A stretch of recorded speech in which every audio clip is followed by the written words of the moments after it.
याची गरज नाही त्याला.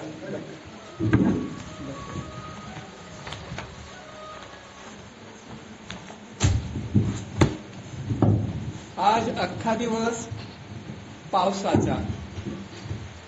ह्या पावसाला बघून आणि ह्या पावसामध्ये इथं आलेल्या माणसांना बघून मला एक खूप जुनी गोष्ट आठवली, ती शेअर करायची म्हणतो आधी, क्लास सुरू करायची आधी. असा सेमिनार बिहारमध्ये एकदा सासारामला झाला होता आणि त्या सेमिनारचा ऑर्गनायझर मी होतो आणि ट्रेनर आचार्य रघुनाथ प्रसाद होते. रघुनाथ प्रसाद दादांना ओळखता तुम्ही? जुनी लोक ओळखत असतील. ते ट्रेनर होते आणि मी ऑर्गनायझर होतो. तेव्हा माझी पोस्टिंग हिंदी प्राऊड एडिटर म्हणून होती पटण्याला. तर शेवटच्या दिवशी रॅली निघत असते आपली, नाही का? सेमिनारला रॅली निघते ना. हा, तर आता रॅली व्हायची होती आणि ह्या दुष्टानं काय केलं, सकाळपासून लागूनच राहिला.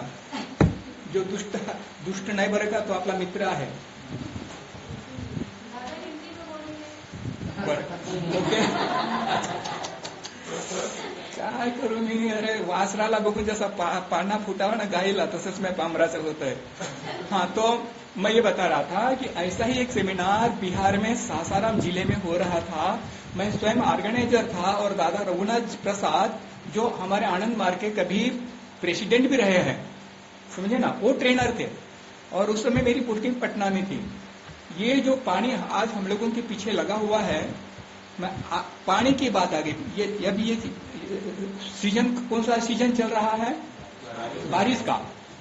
अब मैं आगे बढ़ने से पहले यहां मैं आपको थोड़ा सा डाइवर्सन देता हूं. बाबा ने स्वयं एक बात केशवानंद जी से पूछा, केशवानंद सबसे खराब मौसम कौन सा? कभी कभी बाबा किसी को अगर सिखाना हो, बताना हो, तो ऐसा ही सवाल पूछा करते थे. और जानते थे कि इसका सवाल गलत देने वाला है, तो फिर सही सवाल देकर के सिखाते थे. ये बाबा की टेक्निक हुआ करती थी. तो बोले, केशवानंद बता सबसे खराब सीजन कौन सा? तो केशवानंद बता बोले, बाबा बारिश. मत बोलना बारिश.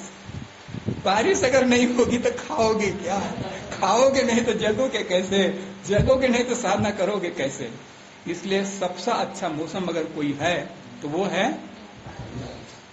अगर पानी नहीं रहेगा तो क्या पिएंगे, क्या खाएंगे, कैसे जगेंगे? इसलिए जितनी भी परेशानी होती है सहन कर लेंगे, लेकिन बारिश को बुरा नहीं करेंगे. इसलिए इसका नाम है बरखा रानी.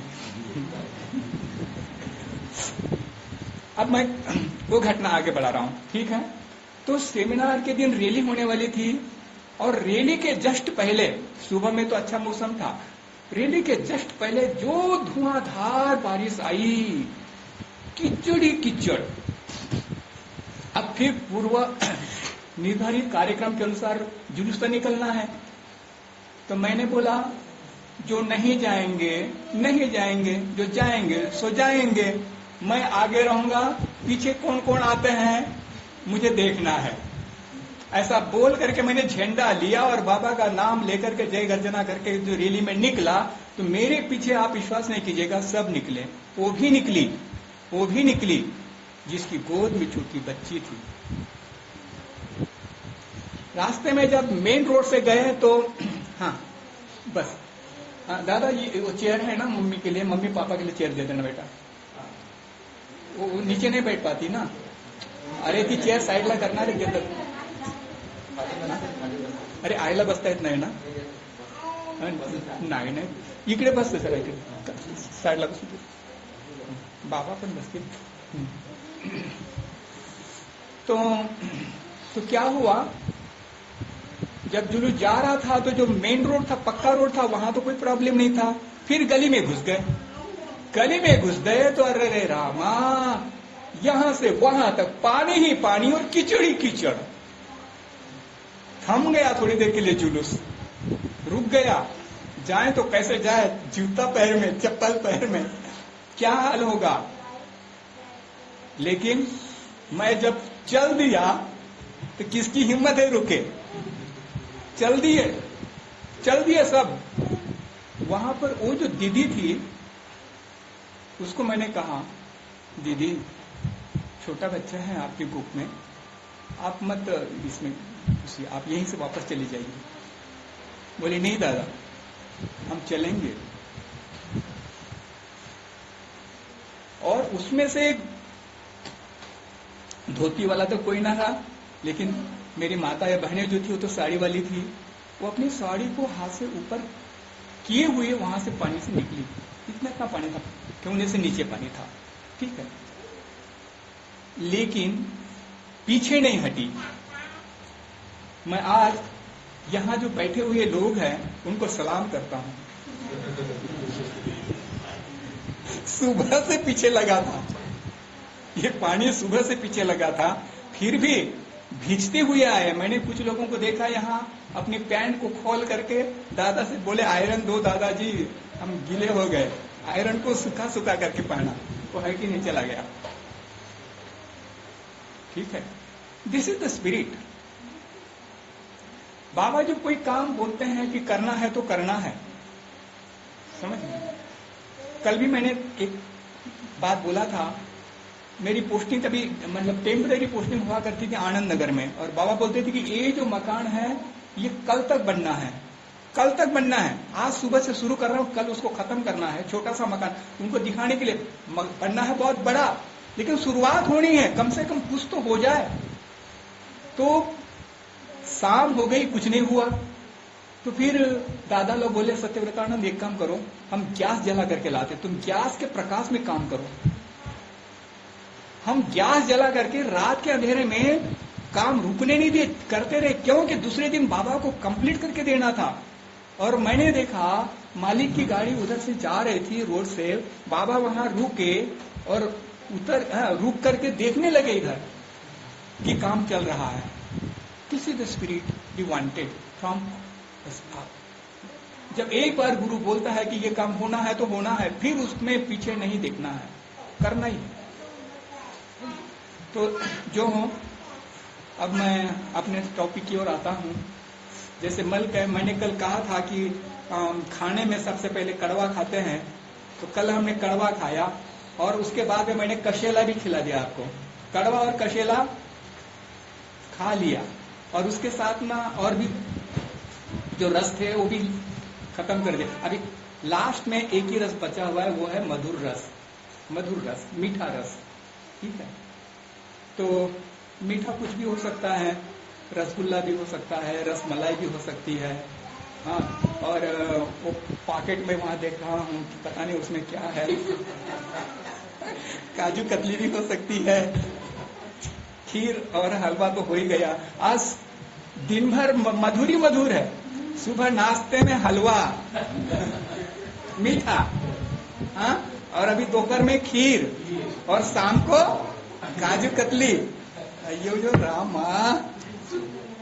और उसमें भी अभी जो आपको मैं परोसने जा रहा हूं वह रसमलाई कहूं या रसगुल्ला कहूं,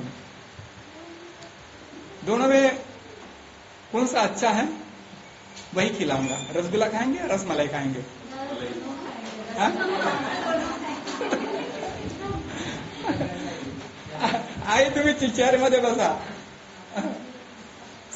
चला, अरे आला तो भिजणारा आला, पुन्हा त्याला आणले की नाही, बस। अरे मी जी गोष्ट सांगितली ना तू मिस केलीस, काय हरकत नाही ती गोष्ट तुला नंतर सांगेन कधी। अरे तुझा बहादूर कुठं आहे? का बरं? अरे देवा, चल तू तरी ये। ओके,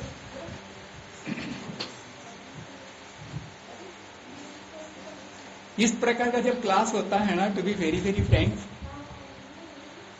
जब समय रहता है तो मैं अखंड क्लास देता हूं। अखंड क्लास मतलब जैसे अखंड कीर्तन होता है, कम से कम 3 घंटे का, नॉन स्टॉप, 3 आवर्स।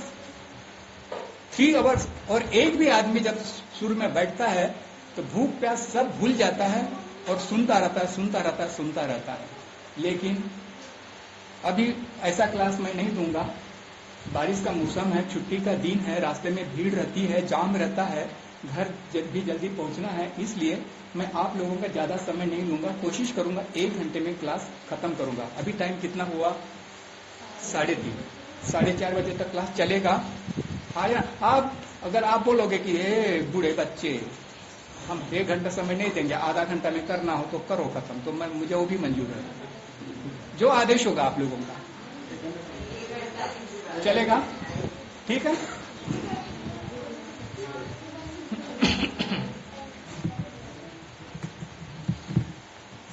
तो कोशिश करूंगा मैं रसगुल्ला भी बने और रसमलाई भी बने, लेकिन पहले उसका प्रिपरेशन किया जाता है। ठीक है, उनको भी वहीं बैठने दीजिए चेयर में।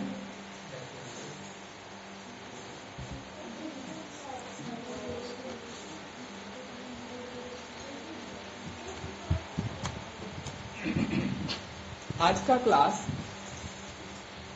इसका थीम ये है, सबके सुविधा के लिए मैं हिंदी में बोल रहा हूं, वरना मैं तो मराठी में शुरू किया था। थीम ये है कि मनुष्य को पूजा किसकी करनी है। To whom a human being should worship।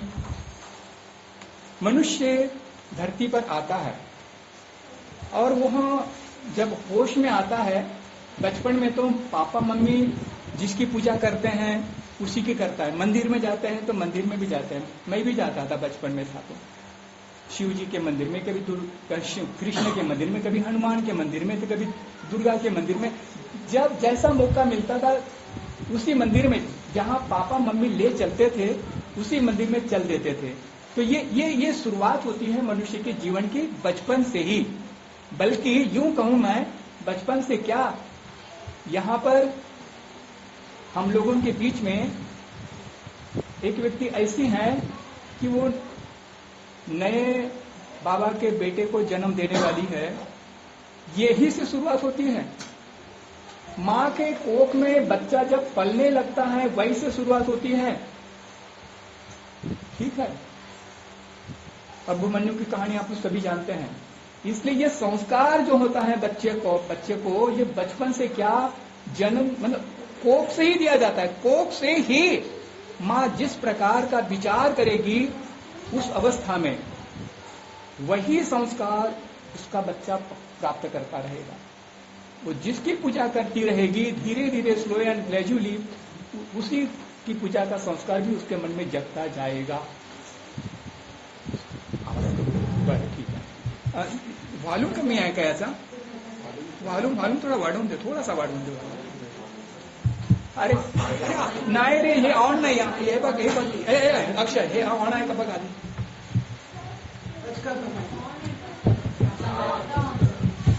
Hello hello, नाही, hello hello hello hello hello, हा ठीक आहे, मला इतक्या जोरून बोलता येत नाही। हा, घसा पडतो। ठीक, आता आवाज बरा? ठीक है, ठीक। तो मैं ये कह रहा था, एक छोटा सा बच्चा था, बचपन से वो कृष्ण का बांसुरी वाला फोटो बहुत पसंद करता था। और जब वो अपने स्कूल जाता था तो उसकी स्कूल की हर किताब के पन्ने में उस फोटो को छिपा कर रखता था। और जब क्लास में टीचर पढ़ाते थे तो उसको वो पन्ना खोल करके, टीचर जो पढ़ा रहा उसका ध्यान उधर भी है, लेकिन फिर कृष्ण की तरफ भी है। माने पढ़ाई करते करते भी वो कृष्ण का फोटो देखा करता था। और बांसुरी से उसको इतना लगाव था कि बांसुरी भी कभी बजाना नहीं जाना, जिंदगी भर बजाना नहीं सीखा, लेकिन बचपन में उसने इतनी सारी बांसुरियां इकट्ठा कर ली थी। वॉल्यूम ज्यादा हो गया। कहीं भी जाता, बाजार में, मेले में, वॉल्यूम बहुत ज्यादा हो गया भैया, थोड़ा कम। कहीं भी जाता तो वो कोई खाने की चीज नहीं खरीदता, कपड़ा लता नहीं खरीदता, और कोई शान शौकत की चीज नहीं खरीदता। वो देखता कि बांसुरी की आवाज किधर से आ रही है। बाजार में, मेले में होते ना बांसुरी बेचने वाले, वो दौड़ के जाता, मम्मी से चवन्नी लेता, दौड़ के जाता, बांसुरी खरीद करके लाता और अपने घर में उसको बढ़िया से प्यार से रखता। इतनी सारी बांसुरियां इकट्ठा कर लिया था उसने। ठीक है, ऐसा क्यों? इसलिए पिछले जन्म में वो कृष्ण का भक्त था। पिछले जन्म में वो कृष्ण का भक्त था, कृष्ण के बहुत करीब रहा था, कृष्ण की बांसुरी उसने सुना होगा, इसलिए इस जन्म में भी उसको जो है उस बांसुरी से लगाव है, कृष्ण के फोटो से लगाव है, और कृष्ण की वो गायों से भी उस बच्चे को बहुत लगाव था। वो मैं अपना मित्र समझता था गायों को, इतना लगाव था उसको। तो जो हो, ऐसा इसलिए होता है कि बच्चे का पिछला जो जन्म का संस्कार होता है उसके अनुसार, और फिर इस जन्म के साथ साथ उसका जो आरोपित संस्कार है, एक तो जन्मजात संस्कार, तीसरा आरोपित संस्कार, माता पिता बोलते हैं करते हैं तो देखा देखी जो संस्कार बनता है वो, तो इस तरीके से वो अपना सीखता है। उस बच्चे को जानना चाहोगे कौन सा था, कौन बच्चा था वो? हाँ, यही है, इसी क्लास में है।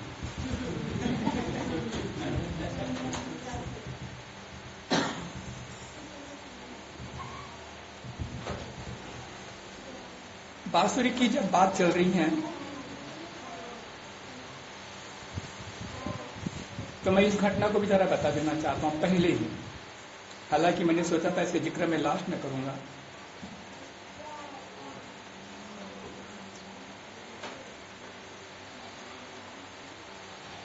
कॉलेज में पढ़ रहा था,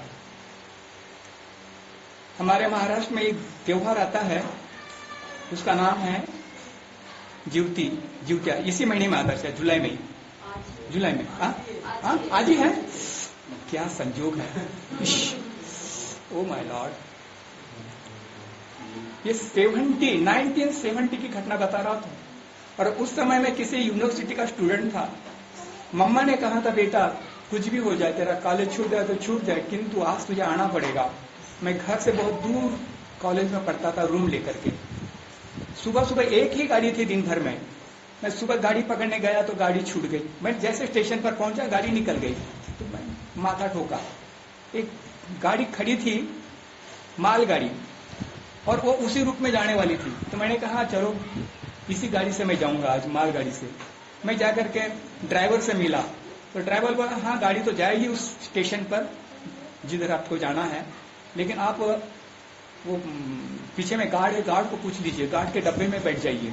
तो मैं गार्ड के पास में गया, गार्ड ने मुझे अलाउ कर दिया, मैं गार्ड के साथ में खिला कर, लेकिन बोला कि भैया ये गाड़ी जो है रुकते रुक जाएगी, मालगाड़ी है और ये सामान ढोने वाली गाड़ी है, हर स्टेशन पर रुकेगी, सामान उतारेगी, सामान लादेगी, करते करते बहुत टाइम हो जाएगा। सच बताऊं, सुबह लगभग 10 बजे वो गाड़ी वहां से निकली, सुबह 10 बजे, और रात को लगभग 11-12 बजे वो गाड़ी वहां पहुंची जहां मुझे उतरना था। स्टेशन नहीं था, एक छोटा सा फाटक था, फाटक नहीं होता है जहां बैलगाड़ी वगैरह क्रॉस करने के लिए बनाते हैं, बीच में दो स्टेशनों के बीच में, ऐसा ही था। और उस फाटक के पास में मेरा गांव था, खाटी देहात, जंगल के बीच में। तो मैंने कहा मुझे उस गेट फाटक पर उतार दो, स्टेशन से उतर करके मुझे और ज्यादा चलना पड़ेगा, वहां से मुझे 1 किलोमीटर और पैदल चलना था अपने गांव। और ऐसे ही बारिश का मौसम, रिमझिम बारिश हो रही थी, किड़कड़ कड़कड़ बिजली कर रही थी, गड़गड़ गड़गड़ मेघ गड़गड़ा रहे थे, और उस वातावरण में मैं चलना शुरू कर दिया। चलते चलते याद आया, अयो यो रामा, पीपल का पेड़, पीपल के पेड़ पर भूत और भूत कुश्ती, वो नीचे उतरता है, कुश्ती लड़ता है, और फिर जिसके साथ में लड़ता है या तो वो मर जाता है या बीमार पड़ जाता है। गांव घर में ऐसी कहानियां होती है। तो वो जो मेरे मन में सुनी हुई कहानी थी, तो मैं डर गया तो थम गया, पैर न आगे बढ़े न पीछे हटे, आगे एक माँ का आकर्षण और भूत का डर दोनों। अब क्या करें? जानते उस समय क्या हुआ? जिस कृष्ण को बचपन से मैं मानता था, जिस बांसुरी को मैं इतना प्यार करता था, उस रात में 12 बजे घनघोर अंधेरी रात में, हाँ, और बारिश में बांसुरी की आवाज कान पर आई, बांसुरी की आवाज कान पर आई, और मैं पागल हो गया। बांसुरी की आवाज, आज भी कोई बांसुरी बजाता है ना, तो मैं भूल जाता हूं कि मुझे क्या करना है, अटेंशन मेरा सीधा बांसुरी पर जाता है, इतना अभी भी अट्रैक्शन है बांसुरी से।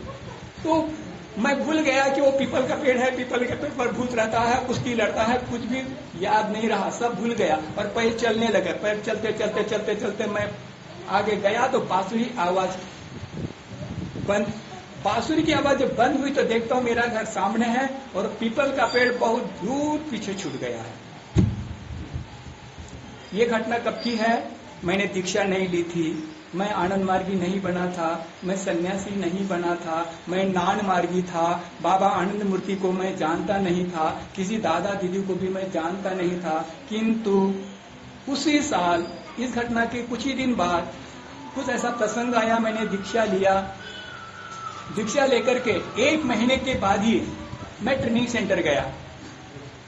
ठीक है, ट्रेनिंग सेंटर के बाद में जब मैं बाबा से मिलने गया तब पर्सनल कांटेक्ट था बाबा से, पीसी, उसको पर्सनल कांटेक्ट बोलते हैं।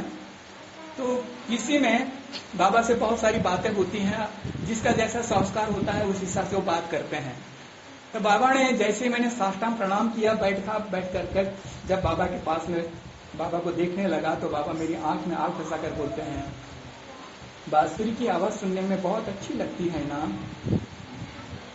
तब मुझे पता चला उस अंधेरी रात में बांसुरी बजाने वाला वो मेरा कृष्ण कन्हैया यही था, जिस कृष्ण को मैं बचपन से इतना मानता था, प्यार करता था, अपनी हर किताब के पन्ने में रखता था, छुप छुप करके जब देखता था, यही था। ऐसे मेरे साथ ही नहीं, ऐसी हजारों घटना है। समय मिलेगा तो मैं लास्ट में आपको सुनाऊंगा। लेकिन ये संस्कार की बात होती है। इस संस्कार के हिसाब से ही सब अपने अपनी राह पकड़ते हैं। कोई अगर माँ बाप गलत पूजा करते हैं, गलत चीज की पूजा करते हैं, तो बच्चा भी उसी रास्ते पर चल पड़ता है। कोई सही रास्ते पर चलते हैं तो सही रास्ते पर चल पड़ता है। जैसा जितना वो जानता है, जैसा रास्ता उसको मिलता है, उसी पर चल पड़ता है। इसीलिए बाबा आनंद मूर्ति इस दुनिया को ये बताने के लिए आए हैं कि हे मनुष्य, तुम्हारा ईश्वर कौन हो सकता है, तुम्हारा परमात्मा कौन हो सकता है, जिसकी पूजा तुम करना चाहते हो वह कौन हो सकता है, किसकी पूजा तुम्हें करनी चाहिए, ये ही इस टॉपिक में बताया गया। नाम भले ही इसका है प्रतिसंवेदी पुरुष, ठीक है, प्रतिसंवेदी पुरुष। तो आनंद मार्ग के दर्शन में पुरुष शब्द यह ब्रह्म के लिए उपयुक्त होता है। जैसे शिव शक्त्यात्मकम ब्रह्म, शिव और शक्ति का मिलित नाम ही ब्रह्म है। ब्रह्म खाली शिव नहीं है और खाली शक्ति भी नहीं है, दोनों को मिला करके ब्रह्म बनता है। तो इस ब्रह्म के कितने प्रकार है, क्या है, वगैरह वगैरह, ये सारी चीजें हम यहाँ पर बताएंगे। लेकिन जस्ट टू स्टार्ट विथ, जैसे मेरी आदत में शुमार है कि मैं थोड़ा सा कुछ उसका इतिहास बोलता हूँ। जैसे मेरा सब्जेक्ट विषय प्रवेश जिसको बोलते हैं, इंट्रोडक्शन, तो वो मैं देते हुए आगे बढ़ रहा हूँ। अभी लगभग 223 करोड़ वर्ष पूर्व सूर्य से पृथ्वी आग के गोला के रूप में अलग हुई। हम सब लोग पृथ्वीवासी है, लेकिन जिस पृथ्वी के हम रहीवासी हैं वो पृथ्वी का जन्म हुआ था 223 करोड़, ये बाबा की किताब में से मैंने निकाला है खोज करके। 223 करोड़ वर्ष पहले सूर्य था ब्रह्मांड में, उस सूर्य का एक आग का गोला अलग हुआ। फिर देखो क्या होता है आगे, लगभग 10 लाख वर्ष पूर्व जीव के रहने लायक वातावरण का निर्माण हुआ। कहां पर? पृथ्वी पर। वो आग का गोला धीरे धीरे धीरे धीरे वो न्यूता गया मतलब मंद होता गया, क्षमता गया, और फिर वहां पर जीव के रहने लायक वातावरण का निर्माण हुआ। लगभग 1 लाख वर्ष पूर्व पृथ्वी पर प्रथम शिशु का जन्म हुआ। कल उसका नाम बताया था, प्रथम शिशु का जन्म, अरे मैं भूल रहा हूं। नहीं त्यांना माहिती आहे दादा, 2 तुम्ही बोलला काल. अरे माणसाचं नाव, प्रथम माणसाचं नाव 1 लाख वर्षापूर्वी. हा येस असंच काय ते, ठीक आहे ते. हा त्या माणसाच्या 3 अवस्था सांगितल्या होत्या ना काल मी. उस आदमी की 3 अवस्था होती है, बाबा ने बताया था, अभी उसकी चर्चा नहीं करेंगे। तो वो 1 लाख साल पहले प्रथम मनुष्य का जन्म हुआ, ठीक है। वहीं से जो है ये अब इतना बड़ा मनुष्य समाज बना। 1 लाख से अभी कितने साल हो रहे हैं, तो ये मनुष्य का विकास ये जो है 1 लाख पहले से शुरू हुआ। लगभग 15,000 वर्ष पूर्व प्रथम मानव संस्कृति का जन्म वेद के रूप में हुआ। वेद क्या है?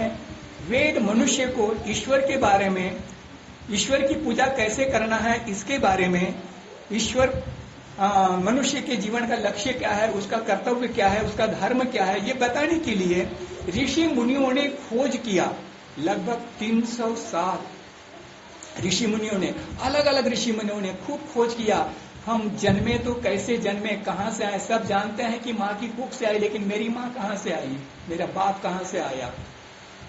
जैसे इसमें बाबा कहते हैं प्रथम शिशु का जन्म हुआ 1 लाख वर्ष पूर्व, ठीक है। तो वो शिशु, उसी से शुरुआत होते, 2 शिशु मिले होंगे एक दूसरे से, ऐसे करते करते करते करते फिर इतना बड़ा संसार बना, इतनी सारी बड़ी दुनिया बनी है।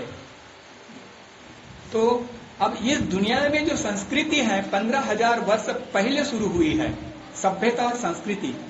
तो ये वेद के रूप में शुरू हुई है। 4 वेद हैं, आप लोग सभी जानते हैं। उसके बाद में पुराण आए हैं, 1008 पुराण है, उसमें 12 पुराण मेन है। ये सब मेरे पास में लिखा है, लेकिन मैं आपको इस विजन में नहीं रखूंगा, ठीक है। लेकिन मोटा मोटी आपको बता रहा हूं मैं। ऋग्वेदिक काल ये 15,000 साल पूर्व का है, ऋग्वेदिक काल, ऋग्वेद। फिर यजुर्वेद का काल ये शिव के समय का है, 7,000 वर्ष पूर्व का। अथर्ववेदिक काल ये 5 साल पूर्व का है, और सामवेदिक काल ये 3,500 वर्ष पूर्व का है, ठीक है। तो इस तरीके से ये काल है। पौराणिक काल लगभग 1,300 वर्ष पूर्व का है, और अभी ये वर्तमान काल हमारा चल रहा है, जिसको आप सब लोग देख रहे हैं, जान रहे हैं, ठीक है। तो इसी तरीके से क्या हुआ कि ऋषि मुनियों ने सर्च करते हुए, रिसर्च करते करते करते करते करते करते सब ने अलग अलग दर्शन देना शुरू किया भगवान को लेकर के। उन दर्शनों के 2-4 नाम आपको बताता हूं मैं। पर्टिकुलरली भगवान शिव से दर्शन की शुरुआत हो रही है। भगवान शिव ने जो दर्शन दिया उसका नाम है तंत्र योग। तंत्र, विद्या तंत्र, अविद्या तंत्र, दोनों के बारे में भगवान शिव ने बताया। उसके बाद महर्षि कपाल सांख्य दर्शन, महर्षि पातंजलि अष्टांग योग दर्शन, भगवान कृष्ण प्रपत्तिवाद, भगवान बुद्ध तंत्र, महावीर जैन, जैन तंत्र, महर्षि अष्टावक्र चक्रों का दर्शन। इस तरीके से न जाने कितने ऋषि मुनि आए, कितने साधु संत आए। सब ने, मूसा ने यहूदी मत को जन्म दिया, ईसा मसीह ने ईसाई मत को जन्म दिया, पैगंबर मोहम्मद ने इस्लाम धर्म को जन्म दिया, आज ही शंकराचार्य ने मायावाद को जन्म दिया। वैसे ही यूनान में अरस्तु, प्लेटो हुए हैं, भारतवर्ष में अनेकों संत हुए, गुरु नानक, कबीर, सूरदास, तुलसीदास, रहीम, मीराबाई वगैरह वगैरह वगैरह वगैरह, संत ज्ञानेश्वर, तुकाराम वगैरह वगैरह वगैरह, सब ने कुछ न कुछ दिया है। मानव सभ्यता संस्कृति में ये भर करते गए, ठीक है। फिर भी दुनिया में ऐसी क्या जरूरत थी जो बाबा आनंद मूर्ति को आना पड़ा, और उन्होंने भी अपना एक दर्शन दिया, ठीक है। अब बाबा के दर्शन को समझाने के बाद पहले मैं आपके सामने एक सवाल रखना चाहता हूं। बाबा ने जो दर्शन दिया, अध्यात्म दर्शन, आध्यात्मिक दर्शन, यहाँ बहुत से पुराने मार्गी हैं, बाबा आदम के जमाने से सेमिनार अटेंड करते आ रहे हैं। कुछ लोग तो 70-80 से करते आ रहे होंगे, ठीक है। Please answer my question. My question is, Ananda Marga दर्शन किस नाम से जाना जाता है? किसी ने द्वैतवाद दिया, किसी ने अद्वैतवाद दिया, ठीक है, और किसी ने द्वैताद्वैत दिया। आनंद मार्ग का दर्शन का नाम ऐसे ही कुछ है? नहीं बोला। पहले अद्वैत, बाद में द्वैत और लास्ट में अद्वैत। इसको कहते हैं, नाम सुन लो, पूरा नाम बता रहा हूं मैं, अद्वैत, द्वैता, द्वैत। This is the name of spiritual philosophy of Ananda Marga given bye बाबा आनंद मूर्ति। अद्वैत तो एक है, अद्वैत दो नहीं है, एक है अद्वैत, ही सिंगुलर। द्वैत दो हो गए, मेनी हो गए, फिर एक होना है। आध्यात्मिक दर्शन की शुरुआत होती है आनंद मार्ग के सृष्टि चक्र से। सृष्टि चक्र से मनुष्य तुम कहां से जन्मे हो, कैसे कैसे तुम्हारा समाज बना, और फिर जन्म के बाद में तुम्हें कहां जाना है। जैसे सागर का पानी भाप बनता है, आकाश में जाता है, बादल बनता है, फटता है, पानी बन करके धरती पर आता है, नदी नालों से होते हुए फिर कहां जाता है, समुद्र का पानी समुद्र में जाता है। ठीक यही है, समुद्र एक है, नदी नाले न जाने कितने कितने कहां कहां गिरता हुआ, दुनिया भर की नदियां, दुनिया भर के नाले, दुनिया भर के तालाब, दुनिया भर के सागर, ये सब हुए, और फिर ये सब का पानी फिर समुद्र में जा रहा है, फिर एक हो रहा है। एक से द्वैत हुआ और द्वैत से फिर अद्वैत। ये आनंद मार्ग के दर्शन का। तो बाबा वही कहते हैं कि तुम सबको जो द्वैत बनकर के यहां आए हो, सबको अद्वैत बनना है, यही तुम्हारे जीवन का लक्ष्य है। ठीक है, और यही तुम्हारा धर्म है मनुष्य का, कि अद्वैत बनने का प्रयास करना है, इसी के लिए साधना होती है। तो ये जो अद्वैत स्वरूप है परम पुरुष का, वो कैसा होता है, इसी की चर्चा बाबा इसमें बताते हैं। लेकिन उस चर्चा को बताते बताते बाबा ये भी बताते हैं कि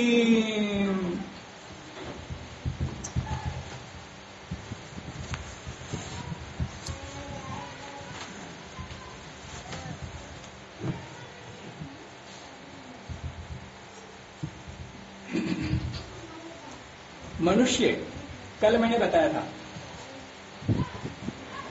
अलग अलग समाज कैसे बने, ये अलग अलग मतवाद कैसे बने, हिंदू संप्रदाय, मुस्लिम संप्रदाय, हाँ, फिर ईसाई संप्रदाय, बौद्ध संप्रदाय, जैन संप्रदाय वगैरह वगैरह, ये दुनिया भर में ढेर सारे हैं। ये सब अलग अलग विचार थे लोगों के, अलग अलग रास्ते थे, अलग अलग लक्ष्य थे, सबके अलग अलग मूर्ति के साधन थे, पूजा के अलग अलग तरीके थे, इसलिए सब अलग अलग बने। ठीक है, किंतु बाबा आनंद मूर्ति कहते हैं कि मनुष्य, तुम सबका लक्ष्य एक है, जितने भी मनुष्य धराधाम पर, और मनुष्य नहीं, सारे पशु पक्षी पेड़ पौधे जीव जंतु सब कोई, जितने भी सजीव निर्जीव है यहाँ पर, सबको उस एक को ही पाना है, एक को ही पाना है। तो जब वो एक है तो उसको पाने का तरीका भी एक ही होगा, अनेक नहीं हो सकते हैं, अनेक नहीं हो सकते हैं। जैसे नदियां नाले अनेक है, लेकिन लास्ट में जाते जाते समुद्र के पहले सब एक हो जाते हैं। ठीक है, और वो फिर समुद्र बन जाता है। तो ऐसे ही जो है तुम्हारा रास्ता, ठीक है, तुम भटक रहे हो बचपन से। अब जैसे इस बूढ़े बच्चे की बात, बचपन में कृष्ण के मंदिर में जाता है, शिव जी की मंदिर में जाता था, हनुमान जी की भी पूजा करता है, और फिर दुर्गा काली के भी मंदिर में जाता था। मम्मी जिस जिस देवी देवता की पूजा करता था सबका प्रसाद खाता था। किंतु अब सब बंद हो गया, क्योंकि अब पता चला है कि this is the way, this is the right way. तो वो राइट वे क्या है, यही मनुष्य को पता नहीं चलता, इसलिए वो भटकता रहता है। जैसे कस्तूरी का गंध मृग को आता है, और मृग उसको खोजने में इधर उधर टाइम बर्बाद करता है, लेकिन उसको कहीं नहीं मिलती, वो तो उसके अंदर होती है। ठीक उसी तरह आनंद मार्ग का दर्शन कहता है कि मनुष्य, तेरा परम पुरुष तेरे भीतर है, वो बाहर में नहीं है। इसलिए तेरी पूजा की विधि होगी वो इंट्रोवर्सल होगी, आंतरिक होगी, भीतर में होगी, बाहर में नहीं। तो वो कैसे होगी, यही समझना आज मनुष्य को जरूरी है। उसको पता नहीं चलता, समझ नहीं पाता, इसलिए अब दो रास्ते हैं इसको पाने के। बाबा बोलते हैं, एक है संश्लेषण का, दूसरा है विश्लेषण का। विश्लेषण का रास्ता मतलब क्या, विश्लेषण, किसी चीज को विश्लेषण करना मतलब उसको टुकड़े टुकड़े में बांटना, अलग अलग करना। और संश्लेषण मतलब जितने अलग अलग टुकड़े हैं उसको एक करना, ये संश्लेषण हुआ, जोड़ना और तोड़ना।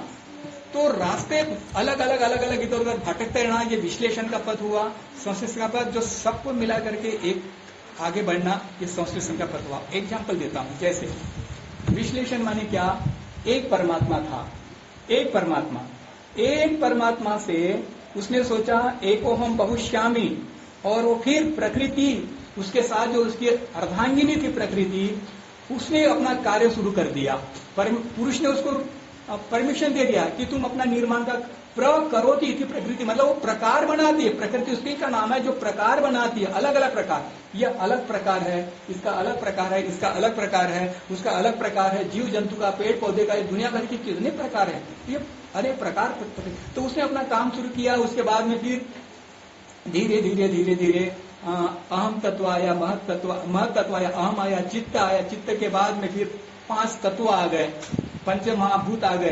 पंचमहाभूत में फिर जो है मनुष्य का मन बना, और उसके बाद में फिर जो है इधर एक कोशी जीव, अनेक कोशी जीव, धीरे धीरे ऊपर बढ़ते बढ़ते ये मनुष्य का इतना कॉम्प्लेक्स बॉडी तैयार हुआ।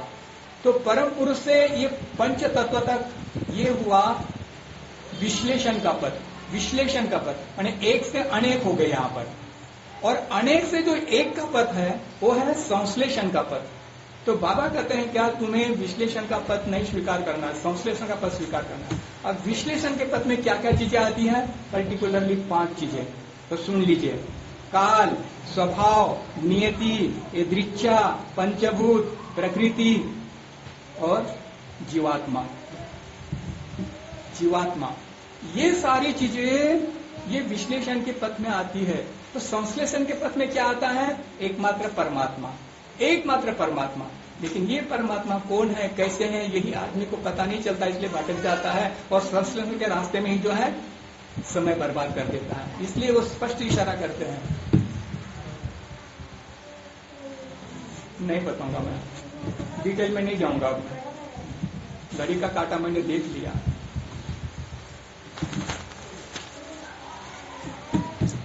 चलिए अब मैं क्या करूं, समय कम है तो कमी से ही। हाँ,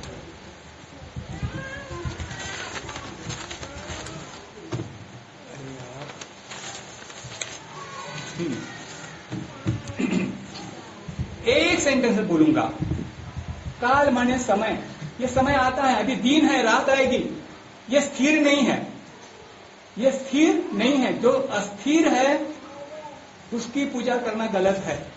जो अस्थिर है इसका मतलब उसका अपना ही कोई अस्तित्व नहीं है, अभी है कल नहीं रहेगा, ठीक है। काल है, स्वभाव, नेचर, आज ऐसा स्वभाव है कल दूसरा स्वभाव हो जाएगा, ये नेचर बदलता रहता है। नियति माने फेट, भाग्य, ये भी बदलता रहता है, जैसा कर्म करेंगे वैसा हमारा भाग्य बनेगा, ये भी बदलता रहता है। ये दृश्य माने एक्सीडेंट या हठात कोई हो जाना, ये भी कभी कुछ होता रहता है ना। फिर पंचमहाभूत, ये भी क्षण भंगुर है, पंचमहाभूत भी जो है बदलते रहते हैं, इसलिए उसको भी हम आधार नहीं बना सकते अपनी भक्ति का।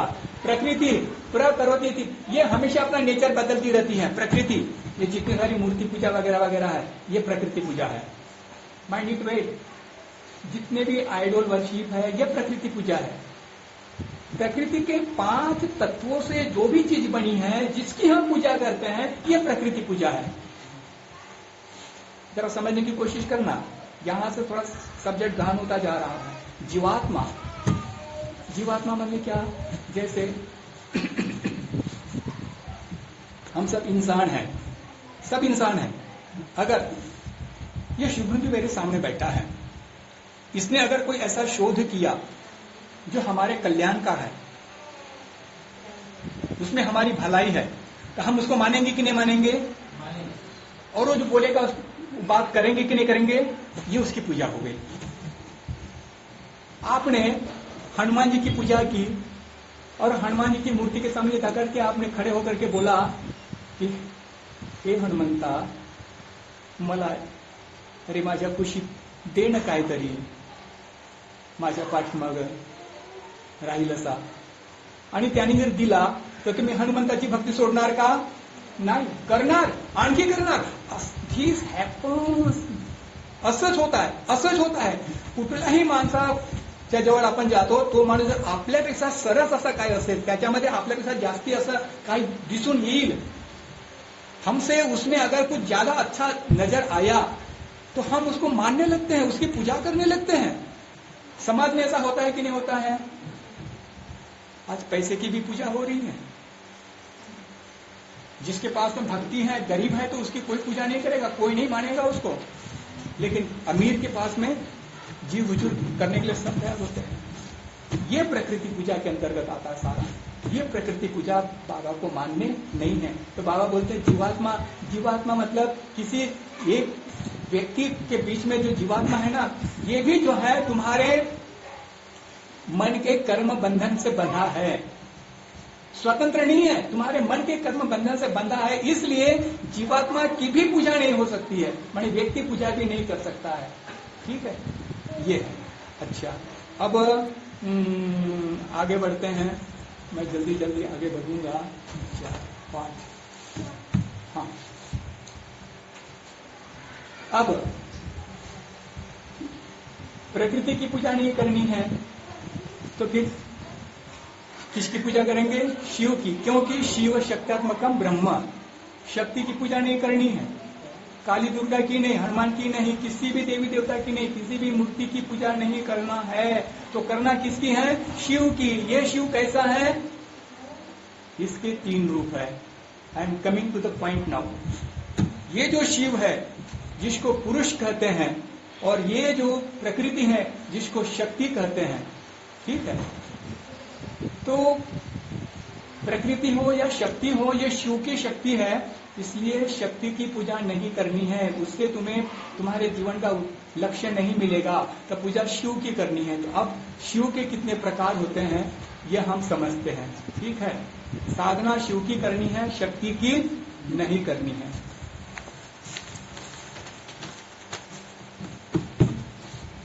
अब ये जो शिव है इसके प्रकार 3 है. ब्लैक बोर्ड नहीं है आज.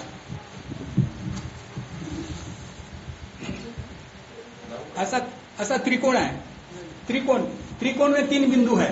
3 कोण है ना त्रिकोण में. 3 कोणों पर 3 व्यक्ति है, 3 सत्ताएं है. व्यक्ति नहीं, 3 सत्ताएं है. एक का नाम है क्षर, दूसरे का नाम है अक्षर, और ऊपर में जो है वो है निरक्षर. क्षर, अक्षर और निरक्षर. ठीक है, यही ब्रह्म के 3 रूप है.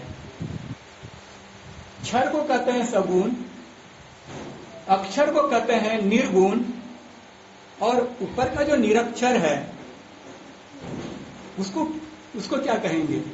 जानती नहीं दुनिया, वही बताने के लिए बाबा आनंद मूर्ति धरती पर आया था. This is the beauty of Ananda Marga philosophy. This is the beauty of Ananda Marga philosophy. You will get nowhere anywhere, कहीं नहीं मिलेगा. अरे सगुण और निर्गुण तो सब जानते हैं. परमेश्वर निराकार है. माऊलीनी म्हटलंय, अव्यक्त निराकार नाही जे आकार जे दोन्ही चराचर त्यासे भजे.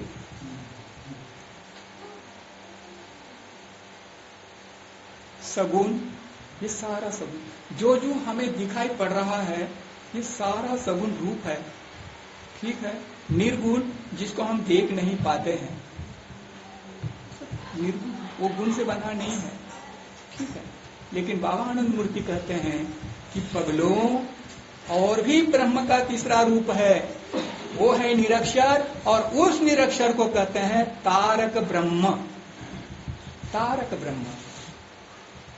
ये तारक ब्रह्म क्या होता है, कैसे होता है, क्या करता है, क्यों करता है, यही दुनिया जानती नहीं, मानती नहीं, करती नहीं. इसलिए निराश होती रहती जिंदगी में. जो तारक ब्रह्म को जान गया, मान गया, उसकी बात को स्वीकार किया, करने लगा, तो आगे बढ़ गया. यही रास्ता है, यही रास्ता है. अब यहां पर मैं थोड़ी सी चर्चा अवश्य करूंगा आप लोगों के साथ में. क्षर की क्या क्वालिटीज है, क्षर की क्या गुण है, अक्षर के क्या क्या गुण है, और निरक्षर के क्या क्या गुण है. मैं पढ़ता जाऊंगा, आप लोगों के लिए मैंने नोट करके लाया है, समझे ना. पढ़ूंगा, समझदार हैं आप लोग, समझ जाइएगा. जहां देखूंगा कि मैं एक्सप्लेन करने की वाली बात है तो एक्सप्लेन करूंगा। तो सबसे पहले क्षर, क्षर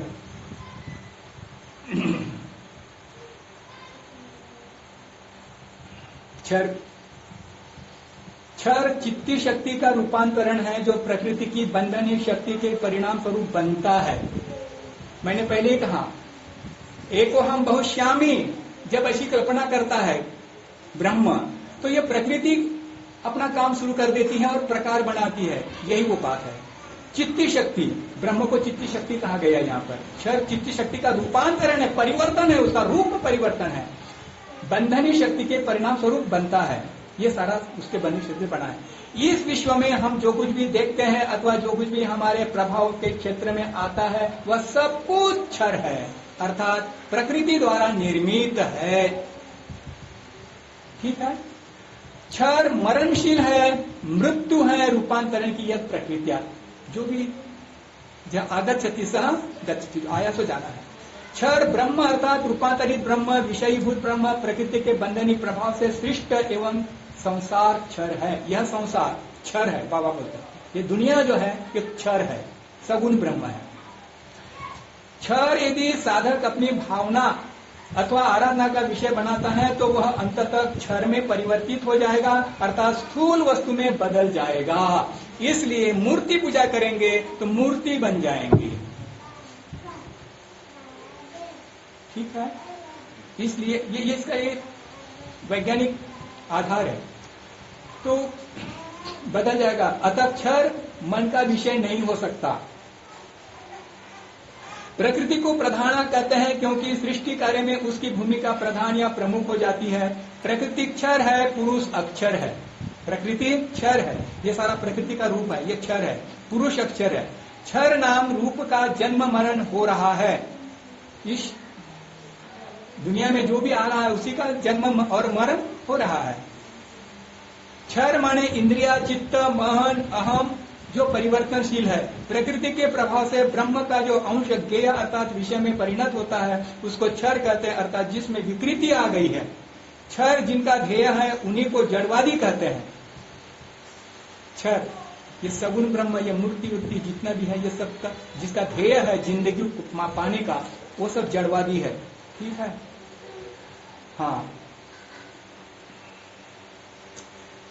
क्षर है दृश्य और अक्षर है दृष्टा। जिस दृश्य मतलब जैसे दृश्य, मान लो ये बूढ़ा बच्चा यहां बैठा है, आप लोग सब उसको देख रहे कि नहीं देख रहे हैं? तो ये हुआ दृश्य, आप लोगों के लिए ये हुआ दृश्य और आप सब हो गए दृष्टा। आप लोगों का, अगर आप लोग दृश्य हैं तो आप लोगों के लिए दृष्टा मैं, या हम लोग सब अगर दृश्य हैं तो हम सबों का दृष्टा। बात समझ में आ रही है? क्षर है, हाँ, क्षर ज्ञेय है तो अक्षर ज्ञाता है। क्षर ही अपर ब्रह्म है, अपर ब्रह्म। ठीक है, क्षर ही अपर ब्रह्म है। चलिए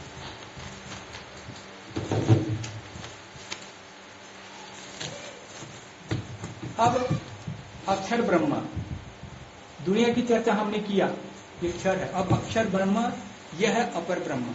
ठीक है। चित्ती शक्ति का वह अंश जो बंधनी प्रकृति के प्रभाव में नहीं आता वह अक्षर रह जाता है। वो निराकार अनंत है। उस अनंत में से थोड़ा सा इस दुनिया के रूप में रूपांतरित हुआ है। बाकी जो पोर्शन बचा है उसका अंश वो है अक्षर। बात समझ में आ रही है? समझने की कोशिश कीजिए। उसका परिवर्तन नहीं होता है, रूपांतरण नहीं होता है, क्षय नहीं होता है, ह्रास नहीं होता है, वो जैसा का वैसा ही रह जाता है। अक्षर भाव का जन्म मरण नहीं होता है, वह क्षर है, उपहत होकर क्षर में साक्षी रूप में रह जाता है। अब सिंपल एग्जांपल दे रहा हूं, वो आगे आ जाता है, एग्जांपल देने की जरूरत नहीं, आपको समझ में आ जाएगा। अक्षर का अर्थ है रूपांतरण की प्रक्रिया से प्रभावित नहीं होना, वह अमर है। अक्षर पर नाम से भी जाना जाता है। पर का अर्थ है परिवर्तन तथा बदलाव से परे। अक्षर का अन्य नाम है हर।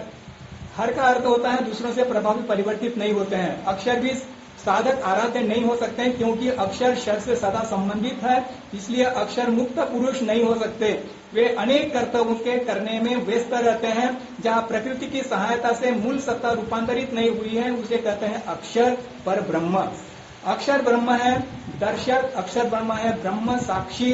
अक्षर ब्रह्म का जो साक्षी तो भाव है, उसे कहते हैं प्रत्येगात्मा। प्रत्येगात्मा मतलब हमारे अंदर जैसे आत्मा है, वही प्रत्येगात्मा। प्रत्येक के साथ में जो आत्मा है, वही प्रत्येगात्मा। ब्रह्म का जो अंश स्वयं विपरीत नहीं होता, शर अक्षर के रूप में विपरीत के साथ में प्रवेश भाव में जुड़ा रहता है, उसको अक्षर कहते हैं। यही अक्षर शर के साथ ओतप्रोत भाव से मिला रहता है। ये सब बातें हैं, तो इतना मान लीजिए, अक्षर माने आत्मा जिसमें परिवर्तन नहीं होता है। अब तो समझ में आ गया। आदमी मरता है, आत्मा मरती है क्या? वो अक्षर, ठीक है। हमारा ये सारा शरीर पंच तत्वों से बना हुआ है। ये पांचों के पांचों तत्व में विलीन हो जाते हैं जलाने के बाद में, गाड़ने के बाद में, किंतु आत्मा निकल जाती है, वो अविकारी रह जाती है, ठीक है। वो है अक्षर। अक्षर माने आत्मा जिसमें परिवर्तन नहीं है, आत्मा अविनाशी है। अक्षर ब्रह्म जहां जीव से संपर्कित है, जो प्रत्येगात्मा। तो इतना समझ में आ गया ना। अक्षर ज्ञाता है तो अक्षर ज्ञेय है। अब निरक्षर, अब मेन मुद्दे पर आ गया मैं, ठीक है। आपने जान लिया हमारा शरीर और हमारी जैसी सारी दुनिया की सारी चीजें ये तो क्षर है, किंतु हमारे भीतर जो आत्मा है वो है अक्षर, ठीक है। अब निरक्षर माने क्या? निरक्षर बड़ा मजेदार है, सब लोग नहीं जान पाए इस चीज को, इसलिए बाबा धीरे धीरे हम लोगों को बताते रहते रहे। निरक्षर ब्रह्म वे हैं जो अपना नियंत्रण क्षर और अक्षर दोनों पर रखते हैं। नियंत्रण क्षर और अक्षर दोनों पर, मानिए दोनों से ऊपर है वो। निरक्षर का अर्थ है तारक ब्रह्म।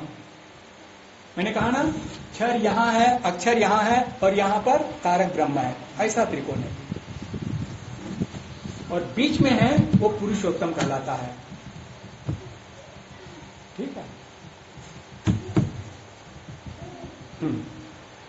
ब्रह्म का जो अंश क्षर भी नहीं है, अक्षर भी नहीं है, जो ब्रह्म चक्र के प्राण केंद्र या मध्य बिंदु में, महाबिंदु में सशरीर स्थित रहता है, वही इस ज्ञेय क्षर और ज्ञाता क्षर अक्षर दोनों को नियंता है। निरक्षर किसी के कर्म एवं कर्म के साथ प्रत्यक्ष भाव से नहीं रहता, उसी को परमात्मा या पुरुषोत्तम कहते हैं। परमात्मा या पुरुषोत्तम कहते हैं।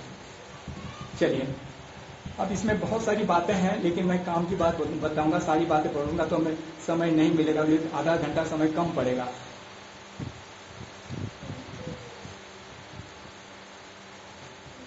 परिवर्तनशील, विनाशशील और अविनाशी अपरिवर्तनशील अक्षर, इन दोनों के नियंता है परम पुरुष निरक्षर। दर्शन में इस निरक्षर को ईश्वर कहते हैं, ठीक है। इनकी भावना लेने से मनुष्य बंधनों से मुक्त हो जाता है, मन बड़ा हो जाता है, आत्मा बड़ी हो जाती है, जागतिक बंधन टूट जाता है। उन्हीं से मोहब्बत करनी है, वे ही चित्त शक्ति सुप्रीम कॉग्निटिव फैकल्टी है। दुनिया में मनुष्य उन्हीं की ओर चलने के लिए, उन्हीं को पाने के लिए, उन्हीं की उपासना करने के लिए आए हैं। बात क्लियर हो गई। मैंने शुरुआत इसी चीज से किया था कि मनुष्य को पूजा किसकी करनी है। बाबा आनंद मूर्ति बोलते हैं कि वो जो निरक्षर क्षर और अक्षर दोनों के ऊपर है, दोनों का नियंता है, उसकी पूजा करनी है। क्षर की पूजा करोगे तो क्षर को पाओगे, अक्षर की पूजा करोगे तो अक्षर को पाओगे, और निरक्षर की पूजा करोगे तो निरक्षर को पाओगे। मैं धीरे धीरे आपको लास्ट में बताऊंगा कि आनंद मार्ग की साधना का पहला लेसन जो है वह किसकी साधना का लेसन है, उसमें किसकी पूजा की जाती है। क्षर की करते हैं या अक्षर की करते हैं या निरक्षर की करते हैं। बात समझ में आ रही? आप लोग भी समझ सकते हैं, सबको इष्ट मंत्र मिला हुआ है, जिनको नहीं मिला है वो भी समझदार है, वो भी समझ जाएंगे। आनंद मार्ग की साधना, the very beginning of Ananda मार्ग साधना पद्धति इज निरक्षर की पूजा, निर्गुण की पूजा। आया बात समझ में? उसको मैं बाद में और थोड़ा क्लियर करूंगा। तो ये सारी बातें हैं जो बाबा इसमें कहते हैं।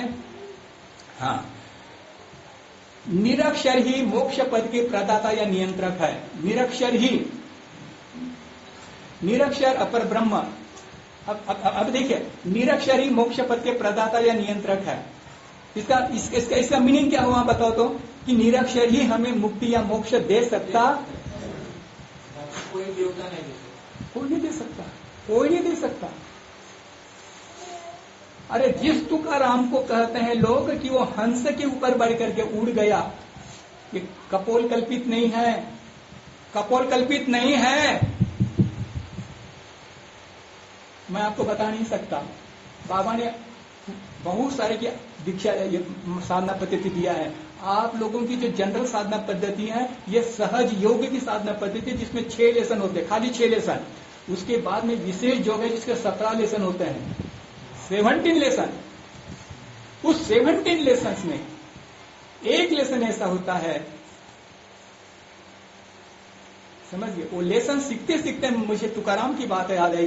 तुकाराम के दर्शन में मैंने पढ़ा, लोग कहते हैं कि वो हंस पर बैठकर उड़ गया, मालिक ने उसकी भी साधना सिखाया है विशेष। अब समझ सकते हैं, ये इतनी साधना सिखाने वाला और कोई व्यक्ति दुनिया में नहीं आया है अभी तक। चलिए, साधना मार्ग में यह जो अक्षर ब्रह्म है, ये जीव के ध्येय है, और उस अक्षर ब्रह्म की कृपा से ही मनुष्य आखिर तक निरक्षर में स्थान प्राप्त कर सकते हैं। इसलिए साधना मार्ग में पहले इस ईश्वर परिधान में उनका अक्षर ब्रह्म का ध्यान करते हो। आ गई ना बात? मैं वही खोल करके, अगर 2, 4, 5, 10 मिनट थोड़ा देर लगा तो चलेगा ना, लेकिन बात काम की बता रहा हूं मैं अभी।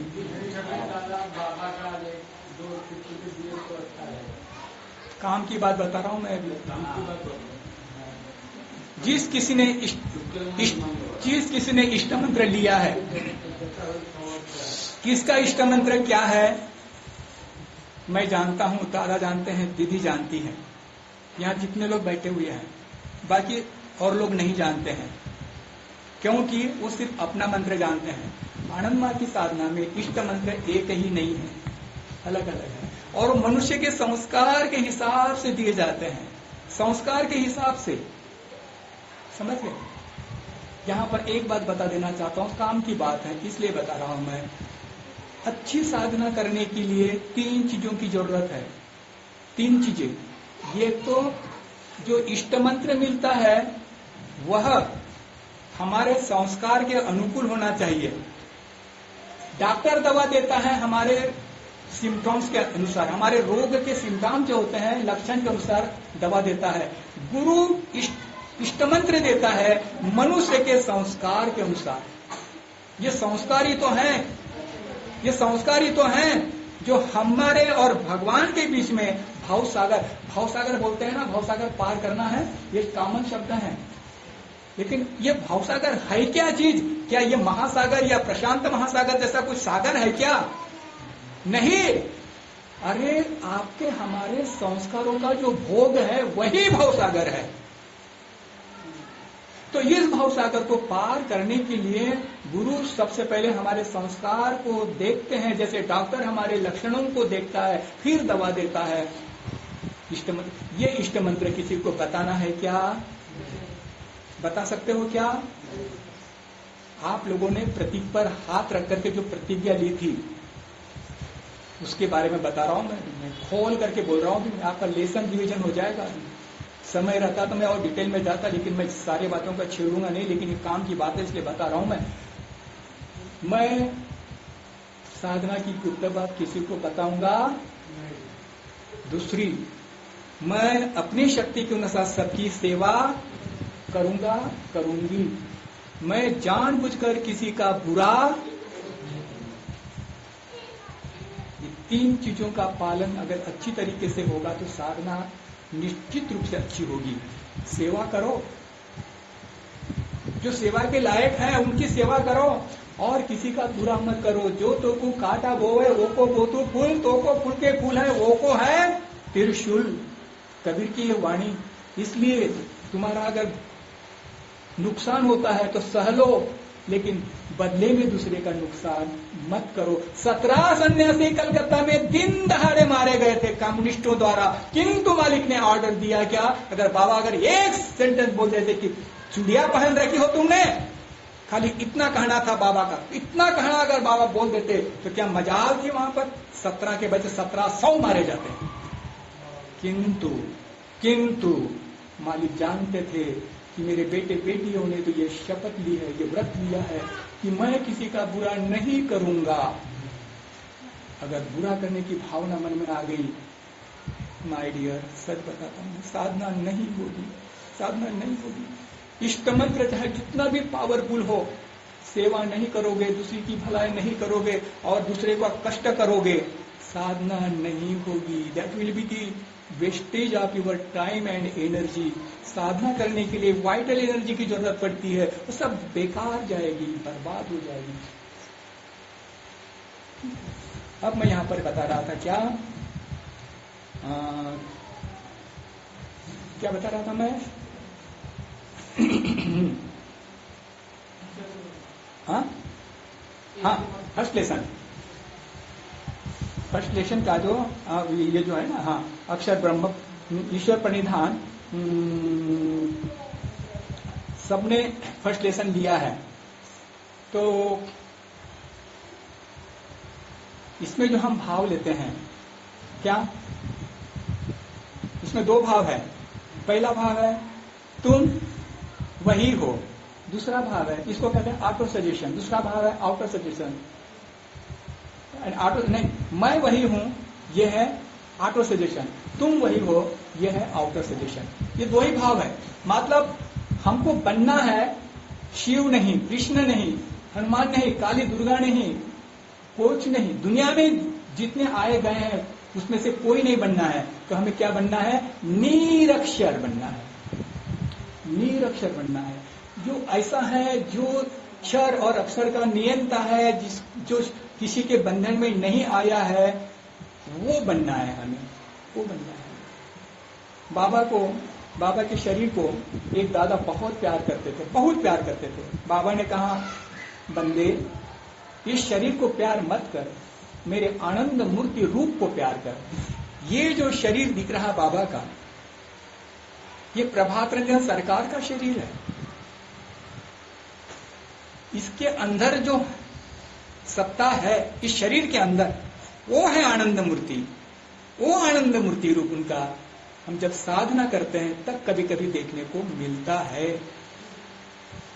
बाबा का वराभय का रूप है, वो है आनंद मूर्ति का रूप, वो है निरक्षर। अब डिटेल में मैं जा नहीं सकता, सबने छठा लेसन लिया नहीं है इसलिए, लेकिन इतना जान लीजिए कि पहला लेसन जो है जिसका यहाँ जिक्र आया है, ठीक है ना, ये फर्स्ट लेसन की साधना जो है निरक्षर को पाने की साधना होती है। हाँ, इतना जान लीजिए। अच्छा, और फिर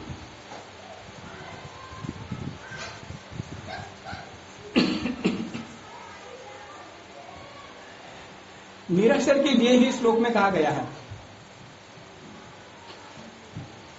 क्या करूं, दुनिया भर की बातें मन में आ रही, उफान आ रहा है, लेकिन मैं ज्यादा डिटेल में नहीं जाऊंगा आप लोगों के बीच में। साधक की भावना, ध्यान और पूजा तथा आत्मा के एकमात्र ध्येय होना चाहिए, वह निरक्षर। इतना जान लीजिए।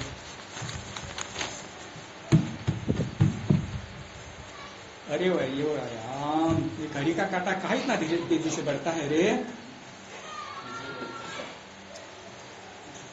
चलिए, अब मैं ज्यादा नहीं बताऊंगा। मैंने कल भी कहा था मैं तारक ब्रह्म के बारे में बताऊंगा, फिर भी मैं शॉर्ट में बताऊंगा तारक ब्रह्म किसको कहते हैं, उसकी क्या क्वालिटीज होती है। ठीक है।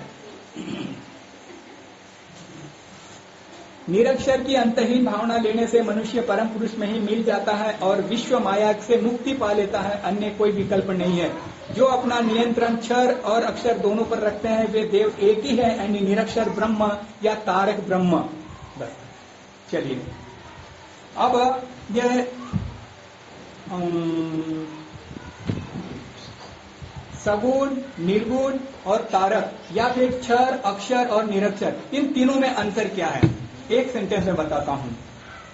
सगुण, ये सारी दुनिया, ये सारी जो दिखाने वाली चीजें हैं, यह है गुणाधीन, गुण के अधीन।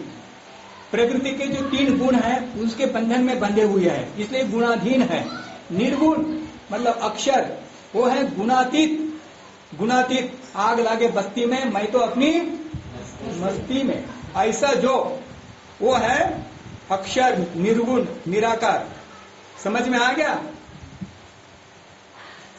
तेरा तू जान, मुझे क्या करना है? मरता है तो मरना, मुझे क्या लेना देना है? वो है अक्षर। अक्षर, क्षर की दया में दिखाते एक दूसरे के प्रति, जानवर भी एक दूसरे के प्रति दया में दिखाते हैं, ईश्वर, मनुष्य भी दिखाते हैं, ये क्षर, ठीक है। लेकिन जो निरक्षर है, निरक्षर पता है, निरक्षर माने तारक ब्रह्म, वो गुणाधीश है। एक है गुणाधीन क्षर, वो है गुणातीत, ठीक है। गुणातीत, गुण का अतीत है। प्रकृति ने उसको नहीं बांधा है, इसलिए गुणातीत है। प्रकृति ने इसको बांधा है, वो गुणाधीन, जो दिख रहा है, जो दिख नहीं रहा है, जिसको प्रकृति बांध नहीं सकी, अक्षर है, वो है निर्गुण।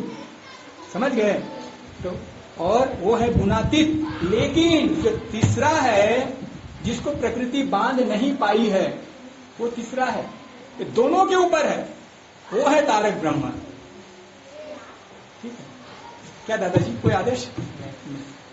कल जिन लोगों का अटेंडेंस नहीं बना था, हाँ,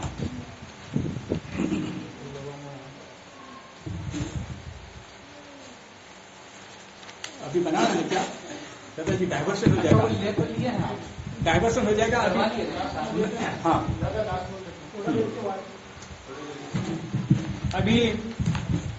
अभी थोड़ी सी काम की बात बोलूंगा।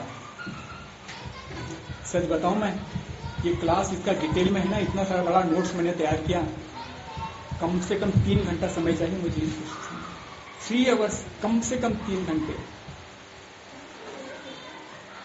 तब जाकर के बढ़िया से समझ में आ सकता है। लेकिन अब 1 घंटे में क्या बताऊं मैं। लेकिन फिर भी चलते चलते निरक्षर के ध्यान के लिए साधक को क्या करना है? निरक्षर, निरक्षर मान ले तारक ब्रह्म। तारक ब्रह्म के 5 क्वालिटीज प्लीज। तारक ब्रह्म किसको कहेंगे? देखा, ये फोटो में जो व्यक्ति है, आप और हमारे जैसी है कि नहीं देखने में? कोई भी बोलेगा तो ये एक इंसान बोलेगा ना इनको, ठीक है ना? एक हमारे जैसे हम वैसे वो भी है, ठीक है। किंतु अभी मैं जो 5 चीजें बताने जा रहा हूं, ये 5 चीजें उनमें थी और आज भी है, इस रूप में पर्टिकुलरली। इसलिए उनको निरक्षर या तारक ब्रह्म कह सकते हैं। वो 5 चीजें कौन सी? नंबर 1, ही इज बॉर्न गुरु।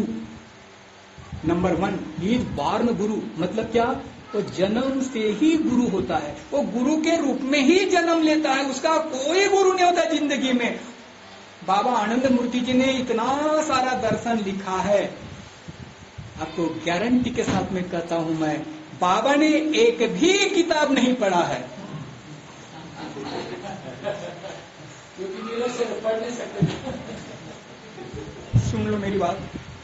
बाबा ने भगवान शिव को लेकर के नमामि नमो शिवाय शांताय लिखा, ठीक है। बाबा ने भगवान कृष्ण को लेकर के नमामि कृष्ण सुंदरम लिखा। बाबा जब ये दोनों किताब लिखे तो जानते हैं हमको क्या बोलते थे? माने सारे दादा लोगों को, मेरी ये किताब तुम्हारे समाज में, तुम्हारे अर्थ गिर्द में जो पढ़े लिखे लोग हैं, जो दर्शन को जानते हैं, उनको पढ़ने के लिए दो और फ्री में दो। बाबा का ये आदेश पालन करते हुए हम लोग जो लोगों को बांटते थे, और बाबा बोलते थे कि उनसे फीडबैक लेना, वो क्या करते हैं।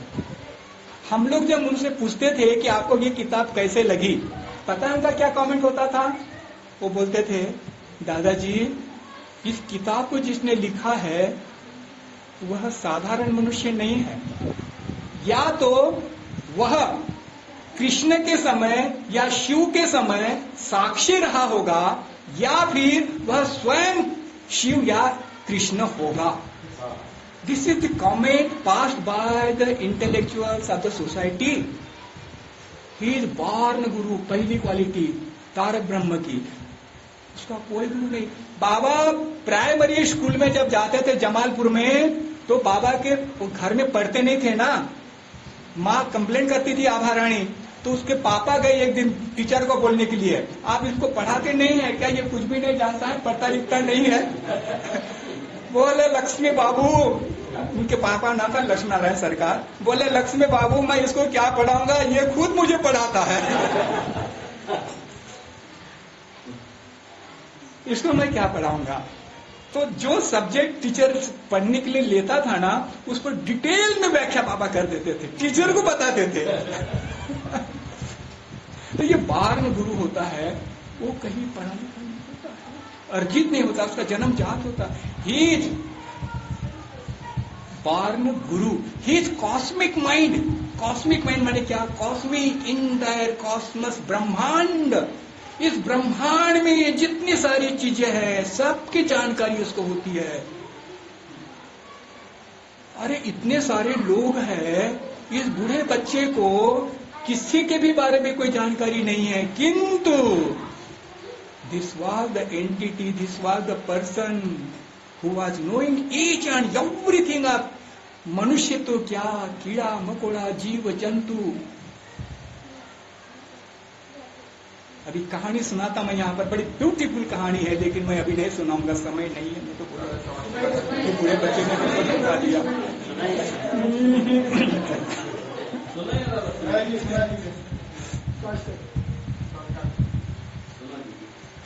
संक्षेप में बोल रहा हूं, संक्षेप में। वर्तमान तो क्या, वो भूतकाल भी जानता है, भविष्य भी जानता है, इतना जानने वाला, समझ गए ना। कॉस्मिक माइंड मतलब वो इतना बड़ा माइंड है उसका, मन की, उसके मन के अंदर सब कुछ हो रहा है, सब कुछ, सबके मन के अंदर जो हो रहा, सब उसके मन के अंदर हो रहा। एक बार एक मार्गी और बाबा के साथ में घूमने निकले, तालाब के किनारे गए, तो देखे वहां पर कुछ चींटियां जो है, चींटियां तैर रही थी, मैंने चल रही थी। उसके बाद में बाबा के साथ में वहां बैठे हो, बैठने के बाद में फिर इनको बाबा बोलते हैं मार्गी को कि जाके देखो तो वहां पर जो चींटियां तैर रही थी वो वहां पर है कि नहीं है। तो जाकर के देखने गया तो बोले बाबा वहां चींटियां नहीं है। बोले कहाँ गई, मैं क्या जानूं, मैं नहीं जानता कहाँ गई। बोले बैठ मैं बताता हूँ। बिठाया, बोले देख ये जो 7 चींटियां थी, ये पिछले जन्म में 7 भाई थे। He knows each and everything of everybody। 7 भाई थे, उनका ये एक चचेरा भाई था, ठीक है। चचेरे भाई का बाप और 7 भाइयों का बाप दोनों सगे भाई थे। जब जमीन जायदाद बट गई तो 7 भाइयों को एक बाप का हिस्सा मिला और एक वाले को भी एक का मिला। लेकिन उसको अगर 100 एकड़ जमीन मिली तो 7 भाइयों के हिस्से में कितनी आएगी, 100 को 7 से भाग दो, कितना बचता, कितना होता है, 12 मान ले 13, ठीक है। अब एक को तो 100 एकड़ है और एक को इधर कितनी है, 13 एकड़ है, तो उसके प्रति ईर्ष्या नहीं होगी। ईर्ष्या हुई, दुश्मनी हुई, 7 भाइयों ने मिल करके उसको मार दिया, पानी में फेंक दिया। घटना को सुनने की कोशिश करना। पानी में फेंक दिया, बेचारा मर गया। ये भाई जब तक जिंदा रहे तब तक रहे, ये भी मर गए, ये भी मर गए। ये भाई मरने के बाद में 7 चींटियां बन गए। जो 7 भाई जिन्होंने मिलकर के उसको मारा था, 7 चींटियां बन गए। और इस बीच में क्या हुआ था, बाबा और मार्गी जब बैठा था तो ये बाहर से आदमी आया था, उसने वहां जाकर के पेशाब किया तालाब के किनारे, और वो सारी चींटियां वो पानी में बह गई पेशाब के साथ में।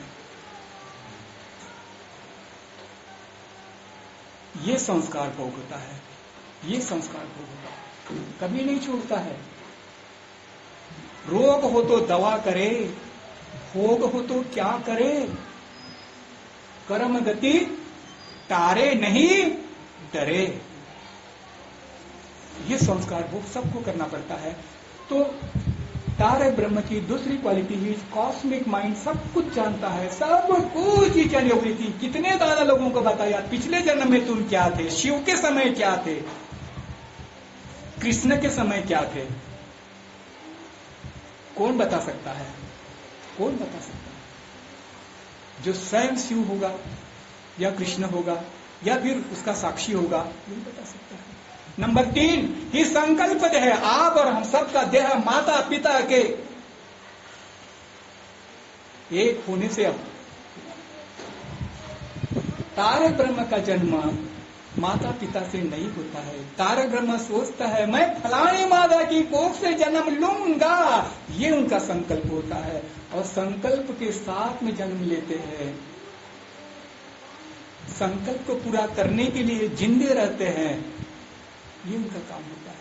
धीरे धीरे स्लोली ग्रेजुअली अपना संकल्प 1 बाय 1 करके पूरा करने जाते हैं। इसी के लिए वो शरीर लेकर के आते हैं माँ की कोख से। ये दुनिया की रीत है, दुनिया को सिखाने के लिए, इसलिए दुनिया वाला बन करके आते हैं। दुनिया वाले जानेंगे कि यार ये तो हमारे जैसा ही है। जो समकक्ष होते हैं ना, तो आदमी उसको ज्यादा मानता है, ठीक है ना, उसके साथ ज्यादा घुल मिल जाता है। तो जो हो तो ये संकल्प देह मतलब माता पिता के मिलन से नहीं होता है, उनका अपना संकल्प होता है, संकल्प लेकर के जन्म लेते हैं, इसलिए इसको कहते हैं संकल्प देह। नंबर 4, ही इज महाकौल। Who is this महाकौल?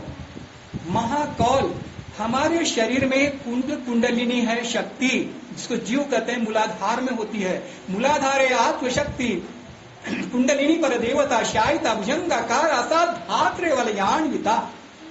ये कुंडलिनी 3-3.5 वर्तल लेकर के वहां पड़ी रहती है। साधना करते हैं, साधना का मंत्र जाप ऐसे ऐसे जब होता है, वो झटका उसको लगता है, ये कंकड़ रूपी साधना का मंत्र जाकर के उसको मारता है, लगता है, यूं फन उठाती है। फन उठा करके जब वो ऊपर बढ़ती है, धीरे धीरे सुषुम्ना से ऊपर बढ़ते जाती है। यही कुंडलिनी का पुरस्चरण है। ये साधना के प्रोसेस में होता है। धीरे धीरे साधना में बैठेंगे, साधना का अगर बढ़िया से मन लग गया और इष्ट मंत्र का जाप अगर सही तरीके से हो रहा है, तो कुंडलिनी का पुरस्चरण होना ही है। नहीं होता है तो मान लो you are wasting your time and energy, तुम्हारे इष्ट मंत्र का जाप सही तरीके से नहीं हो रहा है। एक छोटी सी घटना यहाँ पर बताता हूं मैं। एक बच्चा साधना सीखा और साधना सीखते सीखते ही मोक्ष को प्राप्त हो गया, सिर्फ एक बार इष्ट मंत्र का जाप करने से। सिर्फ एक बार साधना सिखाते सिखाते ही शरीर छोड़ दिया उसने। जब बाबा को ये बात पता चली तो बाबा ने कहा, जानते हो ये पिछले जन्म में बहुत बड़ा साधक था, साधना करते करते उसकी साधना के मंत्र की संख्या एक बाकी रह गई थी, मर गया। इष्ट मंत्र का जाप सिर्फ एक बार करने का बाकी रह गया था, मर गया। इष्ट बार जन्म लिया, इष्ट मंत्र का एक बार जाप किया, मुक्त हो गया। ये जो महाकौल, ये महाकौल होता है जो जिसकी कुंडलिनी हमेशा आज्ञा से ऊपर रहती है। साधारण व्यक्ति की कुंडलिनी आप और हमारी सबकी मूलाधार में होती है। साधना करते हैं तो धीरे धीरे ऊपर बढ़ती है। अभी समय नहीं, उसी चर्चा नहीं करूंगा। अलग अलग आवाज आते हैं, वो कुंडलिनी के पुरस्चरण में ही वो अलग अलग आवाज आते हैं। उसी का प्रतिरूप ये ढोलक, झाल, मजीरा, हारमोनियम, बांसुरी जो आप बजाते हैं ना, यही सब आवाज भीतर में साधना के समय में जैसे जैसे चक्र में वो जाती है, अलग अलग चक्र में अलग अलग आवाज आती है। ओंकार की ध्वनि, ये पागल लोग ओ अरे ये बोलने की चीज नहीं है पगले, ये सुनने की चीज है। कॉन्सेंट्रेट करो भीतर में, अपने भीतर में मन को, सारी इंद्रियों को केंद्रित करो, तुमको ओंकार की ध्वनि सुनाई पड़ेगी जब तुम्हारी कुंडलिनी यहां आ जाएगी। समझ गया? तो तारक ब्रह्म जो होते हैं वो महाकौल इसलिए कहलाते हैं कि उनकी कुंडलिनी हमेशा ऊपर रहती है और वह दूसरे की कुंडलिनी को जगा सकते हैं। समझ गए? दूसरे की कुंडलिनी को जगा सकते हैं, वो ऐसे गुरु होते हैं। बोलेंगे, बाबा एक बार बोले थे, कुंडलिनी आमे आनंद मूर्ति बोलछी, उठो ऊपरे उठो। बाबा बंगला में बोलते थे कभी कभी। बंगाली लोग ज्यादा रहे होंगे या पर्टिकुलरली वह बंगाली होगा जिसके ऊपर बाबा ये डिमॉन्स्ट्रेशन दे रहे थे। बहुत सारे लोग बैठे हुए थे, उसमें किसी को बुलाया और बोले ध्यान करो, इष्ट मंत्र का जाप करो, और नहीं हो रहा था तो बाबा स्वयं बोले, कुंडलिनी आमे आनंद मूर्ति बोलछी, उठो ऊपरे उठो, उठो ऊपर उठो, ऊपर उठो। ये है महाकौल, जो दूसरे की कुंडलिनी बोलना तो बहुत दूर, खाली सोचने मात्र से हो जाता है, सोचने मात्र से उसका काम हो जाता है ये। और अंतिम, ही इज मिशनरी। मिशनरी मतलब उसका अपना मिशन होता है, उसके अपने लाइफ टाइम में करना क्या है, इसका मिशन, उसका ध्येय होता है। बाबा अकेले थे, आज 182 देशों में इतना बड़ा जाल उन्होंने बिछा दिया। 182 देशों में दुनिया के सारी जाति के लोग उनके संगठन में, हिंदू भी, मुसलमान भी, सिख भी, ईसाई भी, जैनी भी, बौद्ध भी, सभी तरह के सभी मतवादों को मानने वाले, सभी संप्रदायों को मानने वाले, जिस किसी ने सीखा उसने बस चरण पकड़ लिया तो पकड़ा रह गया, छोड़ा नहीं। ये मिशनरी होता है। इसलिए आज हम सब लोग यहाँ जो इकट्ठा हुए हैं, हम सब मिशनरी है उसके मिशन के। ठीक है, कभी मौका मिलेगा तो मेरा एक टॉपिक है, महासद्वीप के मिशन का मिशनरी कैसा हो, इसकी चर्चा करेंगे। फिर कभी मैं आऊंगा, अगर समय मिलेगा। फर्स्ट संडे के बाद में खा पी कर लोग चले जाते हैं, अगर 1 घंटा समय दोगे तो मैं आप लोगों की सेवा करूंगा। तो ये तारक ब्रह्म बाबा कहते हैं, पगलो उसी तारक ब्रह्म की साधना तुम्हें करनी है, 6 अक्षर की नहीं, सगुण की नहीं, निर्गुण की नहीं, तारक की साधना करनी है, 6 अक्षर की नहीं, निरक्षर की करनी है। तो ये है। अब यहां पर ये बात बोलकर के खत्म करूंगा। साधना में क्या होता है, फर्स्ट लेसन की साधना हम लोग जो करते हैं उसको कहते हैं अभिध्यान। अभिध्यान मतलब, जैसे इसमें 2 चीजें हैं, प्रणिधान और अनुध्यान। तो ईश्वर प्रणिधान जो बोलते हैं फर्स्ट लेसन साधना को, ये फर्स्ट लेसन की साधना है। इसमें हम निराकार बनने की कोशिश करते हैं, चेष्टा करते हैं अपने इष्ट मंत्र के माध्यम से। ये हुआ अभिध्यान। अब तत्व भाव क्या है, हाँ, यह है तस्य अभिध्यानात्, अभिध्यान। और तत्व भाव मतलब उसका भाव, उसका भाव। अब सेकंड लेसन कितने लोगों ने लिया है, जरा हाथ ऊपर कीजिए। लगभग 50% से ज्यादा है। ओके, सेकंड लेसन में जो भाव लिया जाता है वो क्या भाव होता है, दूसरे पर भाव लेते हैं हम, बाहर की चीज पर भाव लेते हैं, बाहर के पुरुष पर भाव लेते हैं, व्यक्ति हो या वस्तु हो, कौन सी, जो हमारे अंदर में नहीं है, उसके लिए हम क्या बोलते हैं, तुम, ये भी वही है, ये भी ब्रह्म है, ये ब्रह्म भाव जो लेते हैं, ये है तत्व भाव। और अपने लिए जो फर्स्ट लेसन का भाव है वो क्या होता है, मैं वही हूं, मैं भी ब्रह्म हूं।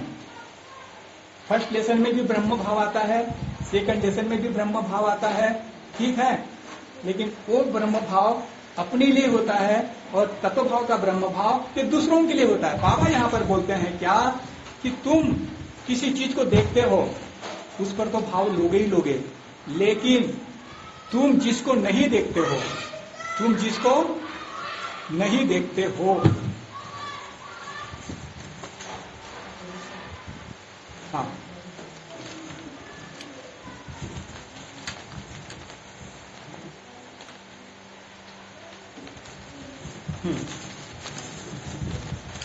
उसको उस पर क्या भाव लोगे, उस पर कैसा क्या करोगे। मान लिया प्रैक्टिकल एग्जांपल दे रहा हूं मैं, वेरी वेरी प्रैक्टिकल। अभी समय रहता तो मैं बाबा का, मेरे पास में एक वीडियो था, मैं सुना था आप लोगों को। बाबा उसमें बोलते हैं, पगलो तुम जब साधना में बैठते हो ना तो तुम्हारे मन में बहुत कल्पना आती है, आज मुझे ये काम करना है, ऑफिस जाना है, अब मुझे आज वर्क फ्रॉम हाउस करना है और ऐसे ऐसे करना है, ये न जाने क्या क्या आता है, इष्ट मंत्र भूल जाते हैं। अगर दीदी लोगों को कोई प्रॉब्लम होगी तो आज उनको जल्दी जाना है, क्या सब्जी बनाऊंगी, हाँ आज मुझे शादी में जाना है, कौन सी साड़ी पहनूंगी, ये सारी बातें, ये जो सारी चीजें आती हैं हमारे मेंटल प्लेट पर साधना करते करते या कोई चिंतन करते करते बैठे बैठे भी, उस पर भी भाव लेना है सेकंड लेसन का। सामने में जो है ये ब्रह्म है, ये ब्रह्म है, ये भी ब्रह्म है, लेकिन जो दिखाई नहीं दे रहा है कल्पना में है, कल्पना में भीतर में, बाबा कहते हैं उस पर भी ब्रह्म भाव लो, नहीं तो उसका भी संस्कार बनेगा। वो गलत व्यक्ति अगर आपके चिंतन में आता है तो उस पर भी ब्रह्म भाव लो, ये तत्व भाव है। अब योजना, योजना माने क्या? ध्यान क्रिया। प्रणीत अभिध्यान मतलब फर्स्ट लेसन, और तत्व भाव मतलब सेकंड लेसन, और योजना मतलब ये है छठा लेसन। छठा लेसन, छठे लेसन में कितने लोग छठा लेसन लिए हैं? अयो यो राम, छठा लेसन लेने वाले 6 आदमी खाली। छठे लेसन में ध्यान जब करते हैं, पहले लेसन का मंत्र चलता है क्या? हाय आना में जवाब देना खाली नहीं। पहले लेसन का भाव होता है क्या? नहीं। सेकंड लेसन का मंत्र होता है क्या? नहीं। थर्ड लेसन का मंत्र होता है क्या? नहीं। प्राणायाम का मंत्र होता है क्या? नहीं। चक्र शोधन का मंत्र होता है क्या? नहीं। कौन सा मंत्र होता है? बोलना नहीं है, अपना अपना जानना है। उसे ये पूरा बच्चा बोलता है वो महामंत्र है। इस महामंत्र की दुनिया भर की कहानियां मेरे मन में आ रही है। ओहो उफान आ गया, लेकिन नहीं बताऊंगा, समय नहीं है।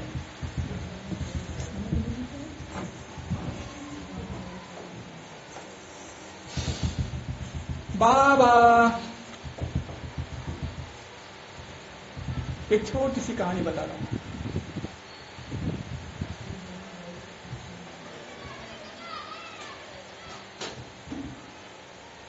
मैं मध्य प्रदेश में शहडोल गया था। शहडोल कोई है मध्य प्रदेश का? यहाँ पर शहडोल है, रीवा के पास में शहडोल जिला है, एक शहर डिस्ट्रिक्ट प्लेस है।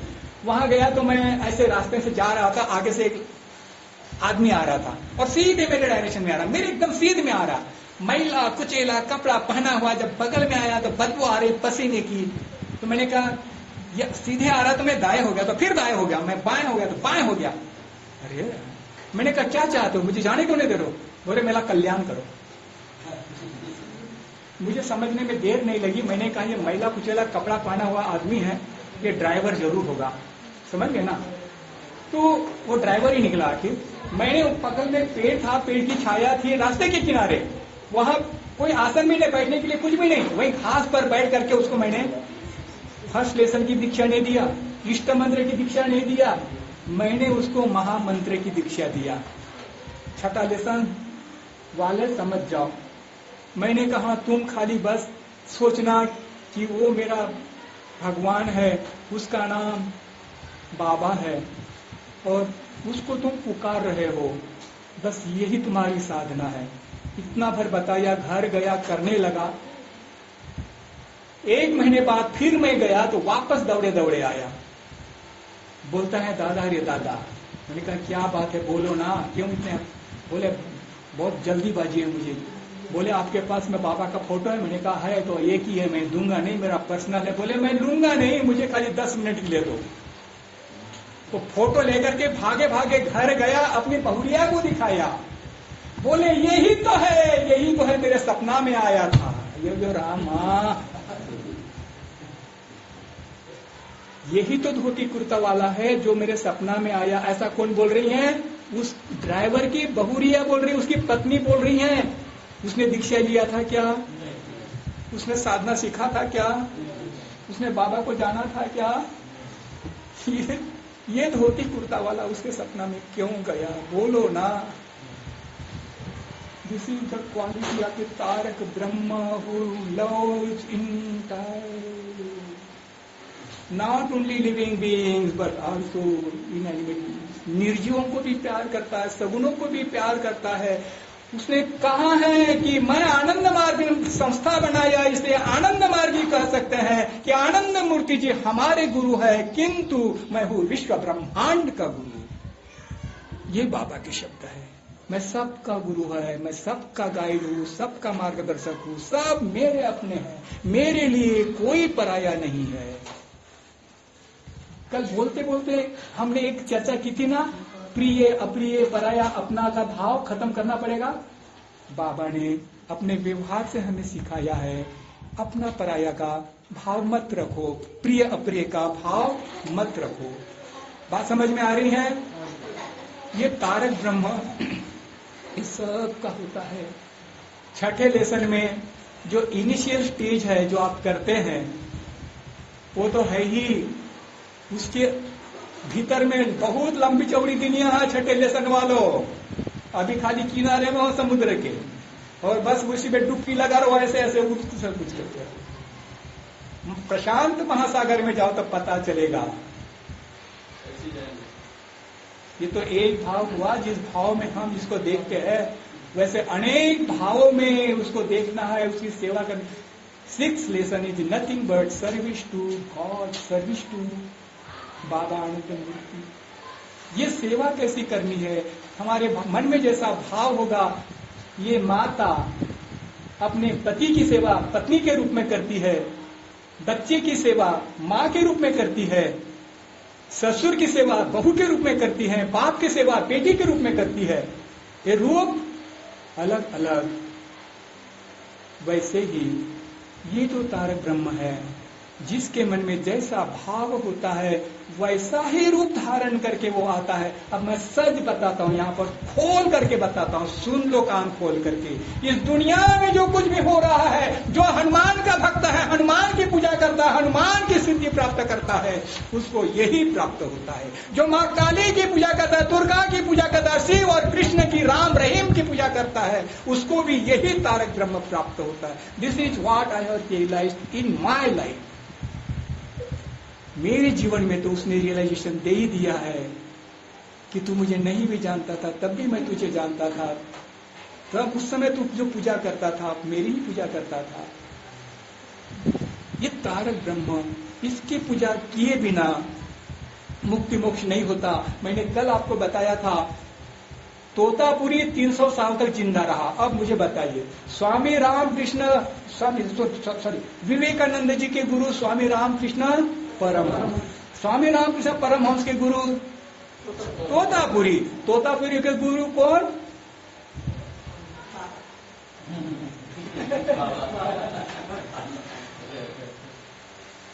अगर मैं आपसे पूछूं तुकाराम महाराज के गुरु कौन, तो क्या बोलेंगे आप? गुरु परंपरा में किसी भी गुरु का नाम नहीं आता। ये तो तुकाराम के गुरु थे, उसके गुरु का नाम था चैतन्य, बाबाजी चैतन्य, बाबाजी चैतन्य। ये बाबाजी चैतन्य तुकाराम के सपना में जाकर के उसको दीक्षा देता है, और सपना में सीखी हुई साधना करके तुकाराम इतना बड़ा श्रेष्ठ संत बन गया। ये सपना में साधना सिखाने वाला कौन? तारक ब्रह्म, निरक्षर ब्रह्म। मेरी बात समझ में नहीं आ रही है? नहीं आ रही है?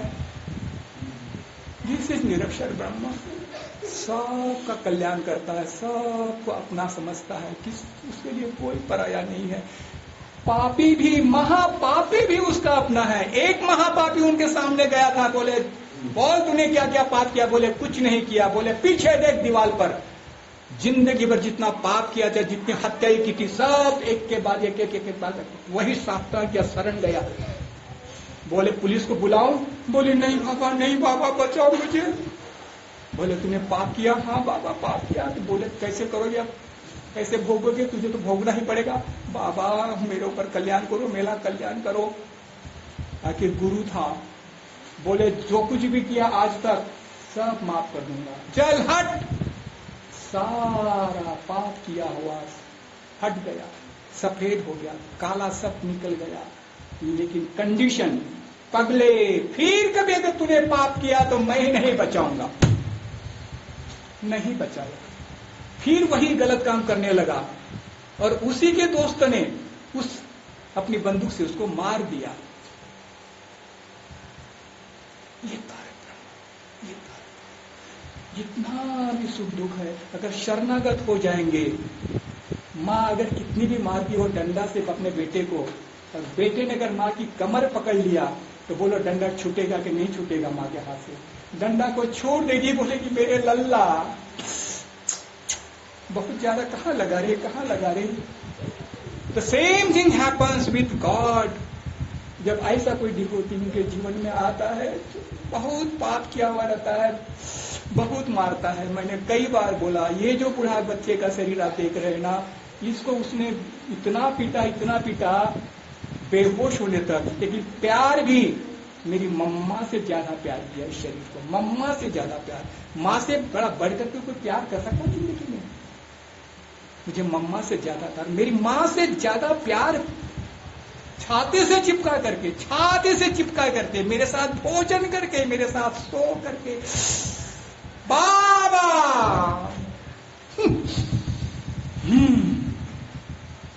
इसलिए वो तारक ब्रह्मा है। सबका तारण, सबको तारने के लिए वो धरती पर आता है, सबका कल्याण करने के लिए आता है, नहीं रहता है तो भी। बाबा एक बार बोले, रघुनाथ जब मैं मरूंगा तो मेरा पुतला मत बनाना। बाबा बोले आप ऐसा क्यों बोलते हैं? बोले हाँ रे, अभी तो मैं हूं, लेकिन एक दिन तो ये शरीर नहीं ना रहेगा, तब तुम लोग मेरी मूर्ति मत बनाना। दादा बोले, बाबा हमारी पार्थिव आंखें जब तुम्हारे इस भौतिक शरीर को, पार्थिव शरीर को देख नहीं पाएगी, तो फिर अपने संतुष्टि के लिए पुतला तो बनाना पड़ेगा ना। यही हो रहा सारी दुनिया में। ये सारी जो मूर्तियां बना रहे हैं लोग, किस लिए बना रहे हैं? इसलिए मन की संतुष्टि के लिए। बाबा ने क्या जवाब दिया? रघुनाथ मैं कहां जाता हूं? अरे भाव और भावातीत के बीच में, भाव मतलब सगुण और भावातीत मतलब निर्गुण, दोनों के बीच में मैं सदैव तुम्ही लोगों के साथ रहता हूं। महाराष्ट्रात एक पुस्तक मिळते आळंदीला, त्या पुस्तकाचं नाव आहे नवलकथा. वाचले का कुणी? नाही वाचलं? प्लीज आळंदीला जा, ते पुस्तक घ्या. मराठीत आहे, हिंदीत आहे की नाही माहिती नाही मला, मी स्वतः वाचलेलं ते पुस्तक. संतांच्या नवलकथा वाचा, भक्ती वाढेल तुमची. हा संतांच्या जीवनात हे आश्चर्यकारक कार्य करणारी व्यक्ती कोण? तोच तो निरक्षर, तोच तो तारक ब्रह्मा. भावेन लब्ध सर्व भावेन देव दर्शनम. भाव से ही सब कुछ मिलता है, भाव से ही देव के दर्शन होते. जैसा भाव होगा उसी रूप में वो दर्शन देता है. भावेन लभते सर्व भावेन देव दर्शनम, भावेन परमम ज्ञानम, तस्मात् भावावलंबनम. इसलिए मनुष्य के मन में जैसा भाव होता है तो भाव मेन है. तो ये छठे लेसन में भी भाव अलग, शांत भाव, दास्य भाव, सका भाव, माधुर्य भाव, ये इस तरीके से अलग अलग भाव है. वात्सल्य भाव, अलग अलग भाव को लेकर मैं अलग अलग घटना सुना सकता हूं आप लोगों को. इसलिए तो मैं कहता हूं पुणे वालों, इस पुणे में पहले बहुत साधना शिविर हुआ करते थे. वो भंडारा डोंगर पर भी मुकुंद जी को पता होगा, दादा बाबा जी को पता होगा, पुराने साधकों को पता होगा. जाते थे, मैं भी उसमें जाता था. और उस गुफा में जहां तुकाराम बैठे थे, 1 महीना साधना करके उस महासूर्य की किरण भी नहीं जाती, किंतु तुकाराम 1 महीना साधना किया तो वहां पर प्रकाश ही प्रकाश आ गया. कहां से आया वहां प्रकाश?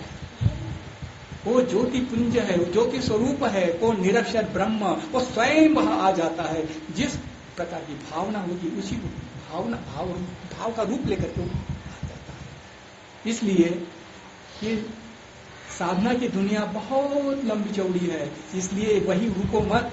फर्स्ट लेसन मिला है, सेकंड लेसन लो, थर्ड लेसन लो, फिफ्थ लेसन लो, सिक्स लेसन लो. और अगर हो सके तो विशेष योग की साधना सीखने के लिए भी एप्लीकेशन दो सेंटर में पुरोधा प्रमुख के पास में. दादाजी हमने 6 लेसन दिया है, लेकिन हम बाबा की विशेष योगी साधना भी हम सीखना चाहते हैं. हम करेंगे, वो व्यवस्था करेंगे जो साधना करना चाहता है. बाबा की बात बोल करके बाबा ने बोला है, जो कोई भी अच्छी तरह साधना करना चाहेगा, चाहेगी, मैं स्वयं उसकी सहायता करूंगा। एक दीदी थी, ऐसी ही एक दीदी थी, उसके लेसन में कुछ गड़बड़ी थी। लेसन रिवीजन कब होता है? जब कोई गड़बड़ी अनुभूति साधना सही नहीं होती तब ना, तो उसकी साधना नहीं हो रही थी। तो वो दीदी का इंतजार करती, दीदी गई नहीं और दादा उसका लेसन रिवाइज कर नहीं पा रहे थे। अब क्या होता है, एक दिन उसके त्रिकुटी से में यूं प्रकाश का बिंदु निकला, बिंदु फैलता गया, जमीन पर टच किया और वहां पर ये धोती कुर्ता वाला आनंद मूर्ति प्रकट हो गया। यहां से निकला, बाहर से नहीं आया, त्रिकुटी से निकल करके जमीन को स्पर्श किया, वहां से ये धोती कुर्ता वाला प्रकट हुआ। बोला, बेटी तेरी साधना में यहाँ पर ऐसे ऐसे गलती है, ठीक करो।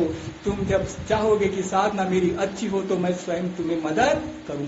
किया कि नहीं किया, करता है कि नहीं करता है? ये बूढ़ा बच्चा जब राजस्थान में था, मीराबाई की भक्ति से भावित था। मीराबाई का वह गीत बहुत गाता था, तेरी मैं तो प्रेम दीवानी मेरो दर्द न जाने को। ये गीत मुझे बहुत अच्छा लगता था। घर में, दार में बैठे, मतलब ट्रेन में, बस में, ऑटो में, जहां कहीं भी होता था कि मैं गुनगुनाता था। सपना में आया और एक ऐसी साधना मुझे सिखा करके गया जो 6 लेसन के परे की है। ये जो 6 लेसन के परे की साधना है, और जो विषयों की साधना वो भी मैंने सीखा है, उसके भी परे की साधना है। पता है, 6 लेसन के, मैंने कहा कि अंदर की दुनिया में घुसना पड़ेगा। जब ये भाव मेरे मन में जगा, तो ये भाव था मीराबाई का। मीराबाई का भाव कैसा था आप लोग जानते हैं। उस भाव में प्रकट होकर आ गए मेरे सपना में, और सपना में साधना सिखाया। जो कोई चाहेगा कि मैं साधना अच्छी तरह करूंगा या करूंगी, मेरा मौला दौड़ करके आएगा, आता है, आता रहेगा। अंत में मैं और ज्यादा नहीं कुछ बोल सकता, बोलने के पास मेरे पास में बहुत था। आप लोगों को प्रवीण, इसमें ये छोटा सा 2 मिनट का वीडियो है मेरे मालिक का, जरा सबको सुना देना इसमें माइक पर। और ये आपका है ना? अरे ये वाह, मुझे जाना पड़ेगा, मैं मेरा खुद जा रहा हूँ, उसको सुन देना जरा।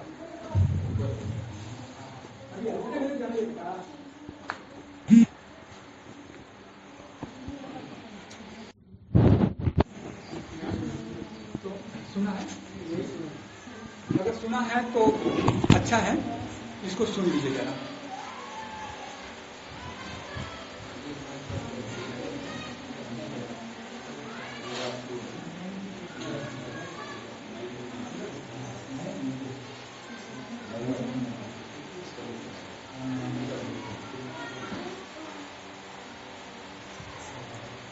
अरे देवा, वीडियो नहीं है रे, वॉइस नहीं है, जरा सुन लो।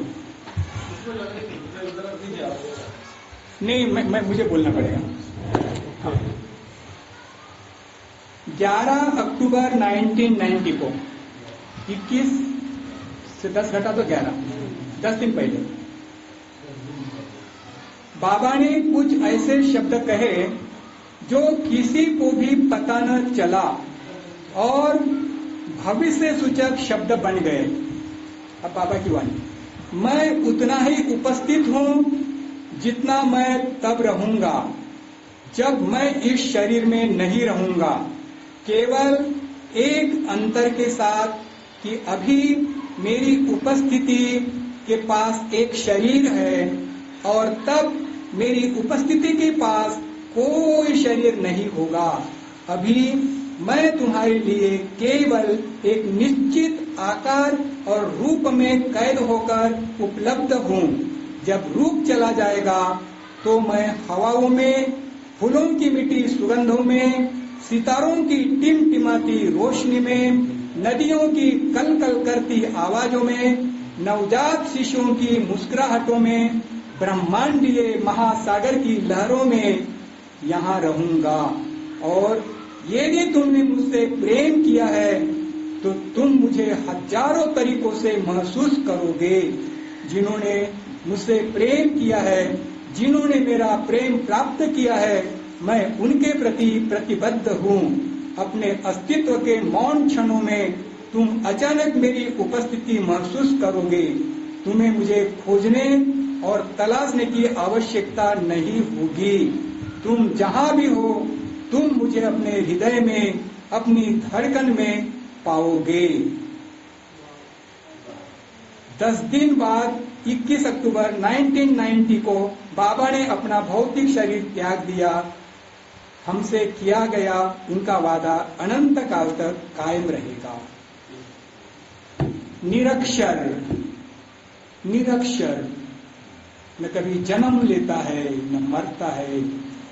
जन्म वो लेता है जो माँ की कोख से, माता पिता के एकत्व से जन्म होता है।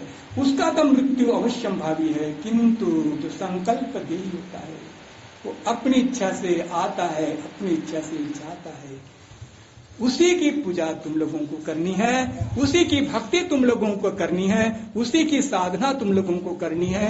यही बाबा का आदेश है। अंतिम बात, साधना की परिणति किसमें होती है? साधना हम करते हैं किसके लिए? उसके साथ एक होने के लिए। ये एकत्व का आभास कैसे होता है? जब मैं था, कबीर की भाषा में, जब मैं था तब तू न था, जब मैं था तब तू न था, अब तू है मैं नाय। प्रेम गली अति सा करी, तामे द्वय न समाए। प्रेम की गली इतनी सकरी है कि उसमें दो नहीं समा सकते। तू करता तू भया, मुझ में रही न मुई। बलिहारी तेरे नाम की, जित देखू तित तुई। लाली मेरी लाल की, जित देखू तित लाल। लाली देखन मैं गई, मैं भी हो गई लाल। ये अवस्था है निरक्षर की, भक्ति की, निरक्षर के साथ एक रूप होने के बाद की। हम सबको इसी तरह की अनुभूति अपनी साधना के माध्यम से प्राप्त करनी है। यही इस सेमिनार के क्लास के माध्यम से बाबा का हम सबके लिए संदेश है। परमपिता बाबा की 2 मिनट कीर्तन कर। बाबा की